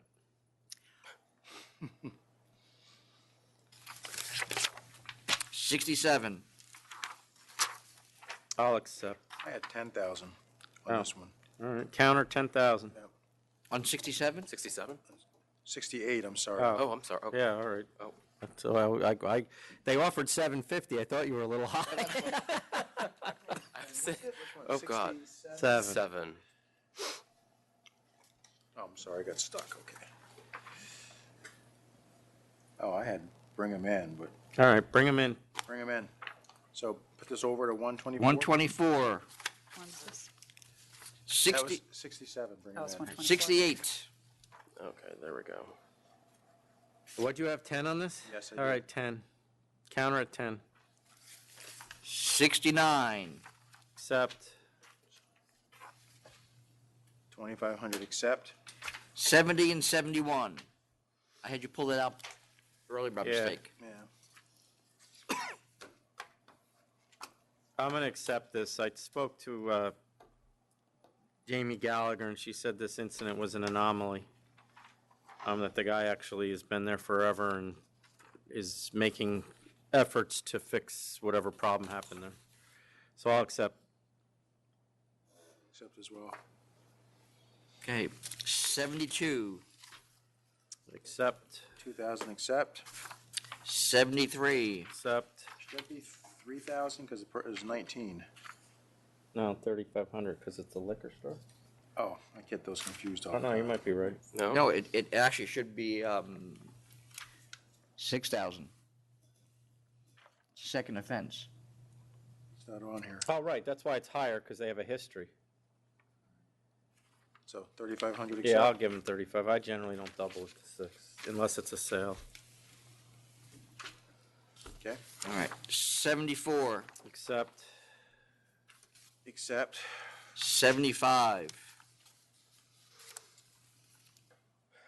They haven't fulfilled the previous position. Yep. Nope. Condition. Call them in. 24. yep. 82,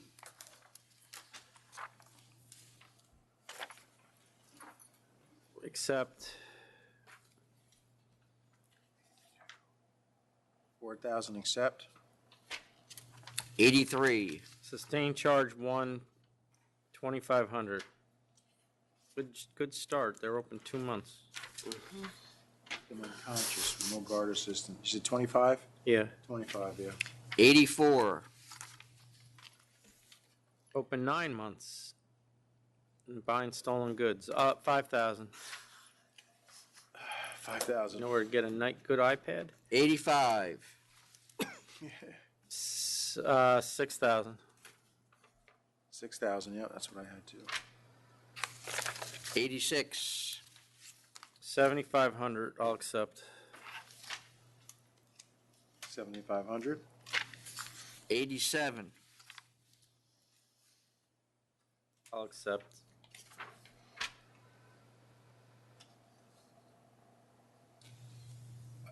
Go back to that one, 87. It had a 200-person brawl here. 200? Yeah. Every available police unit in the city of Albany, 4 ambulances, multiple Albany Fire Department and EMS crews.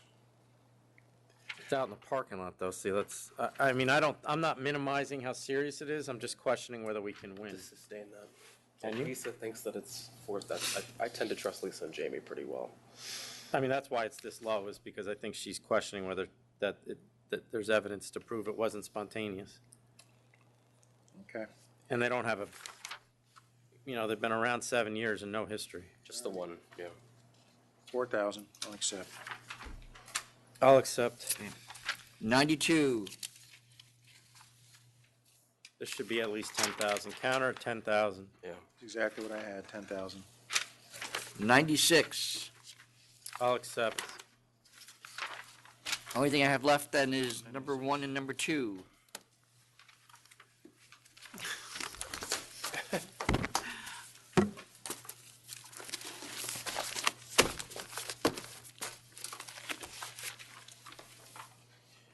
You want to just move it over or what? Where's he coming from? He's coming from New Rochelle. My communication with him is that his arrival is imminent. Given the nature of it, I'd like to be heard, and I think we can resolve it today, even without his presence. All right. All right, to answer the chairman's question from before, the method of operation is a restaurant. They have recorded music, DJ, occasional live music, no dancing, no security, no promoters, no manager. No promoters. No promoters. Okay. He had a promoter. That wasn't the charges. No, I know, No, but but that's, For the ALJ. that probably led to the failure to supervise, but go ahead. I believe that, correct me if I'm wrong, but I believe the failure to supervise had to do with the other charge, which was for the security guard. It was based on the lack of the licensed security guard. That was my understanding, my reading of the judge's opinion.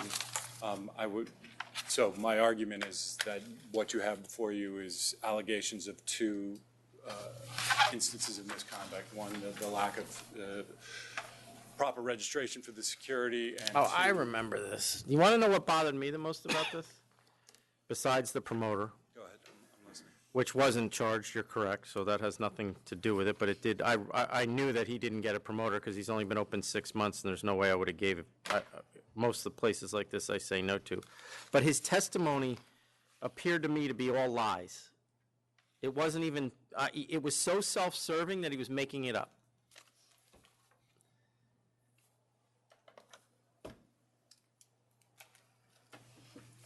I mean, that's really what upset me about it. I mean, I don't have a problem going to hearing. You go to hearing. A lot of times they win hearings. But if you're going to come in and just lie and basically sit there and say that the police officers are lying, and we have multiple ones that made observations about things that are very easy to check, like unlicensed security guards. I mean, but go ahead.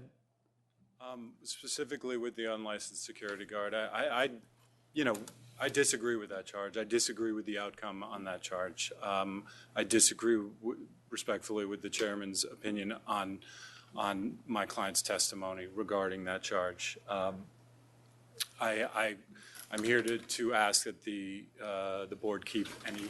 But so you're telling me that his testimony regarding the fact that he had kegs in the basement, but there were no.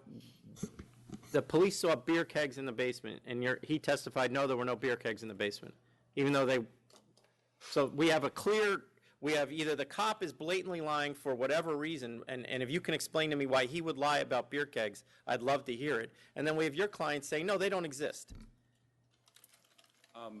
I was just. So it's better, I'm going to tell you, it's better off he's not here. That's where, I mean, sitting here reading this as a third party that didn't take part in this hearing, it really got me angry.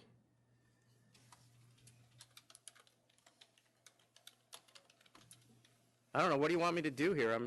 I'm here to ask that you keep any penalty as low as $3,000. I would argue that there are two instances of misconduct that are charged, and I would ask that, and he has not been charged or found, no charges have been sustained against him as an individual or this licensee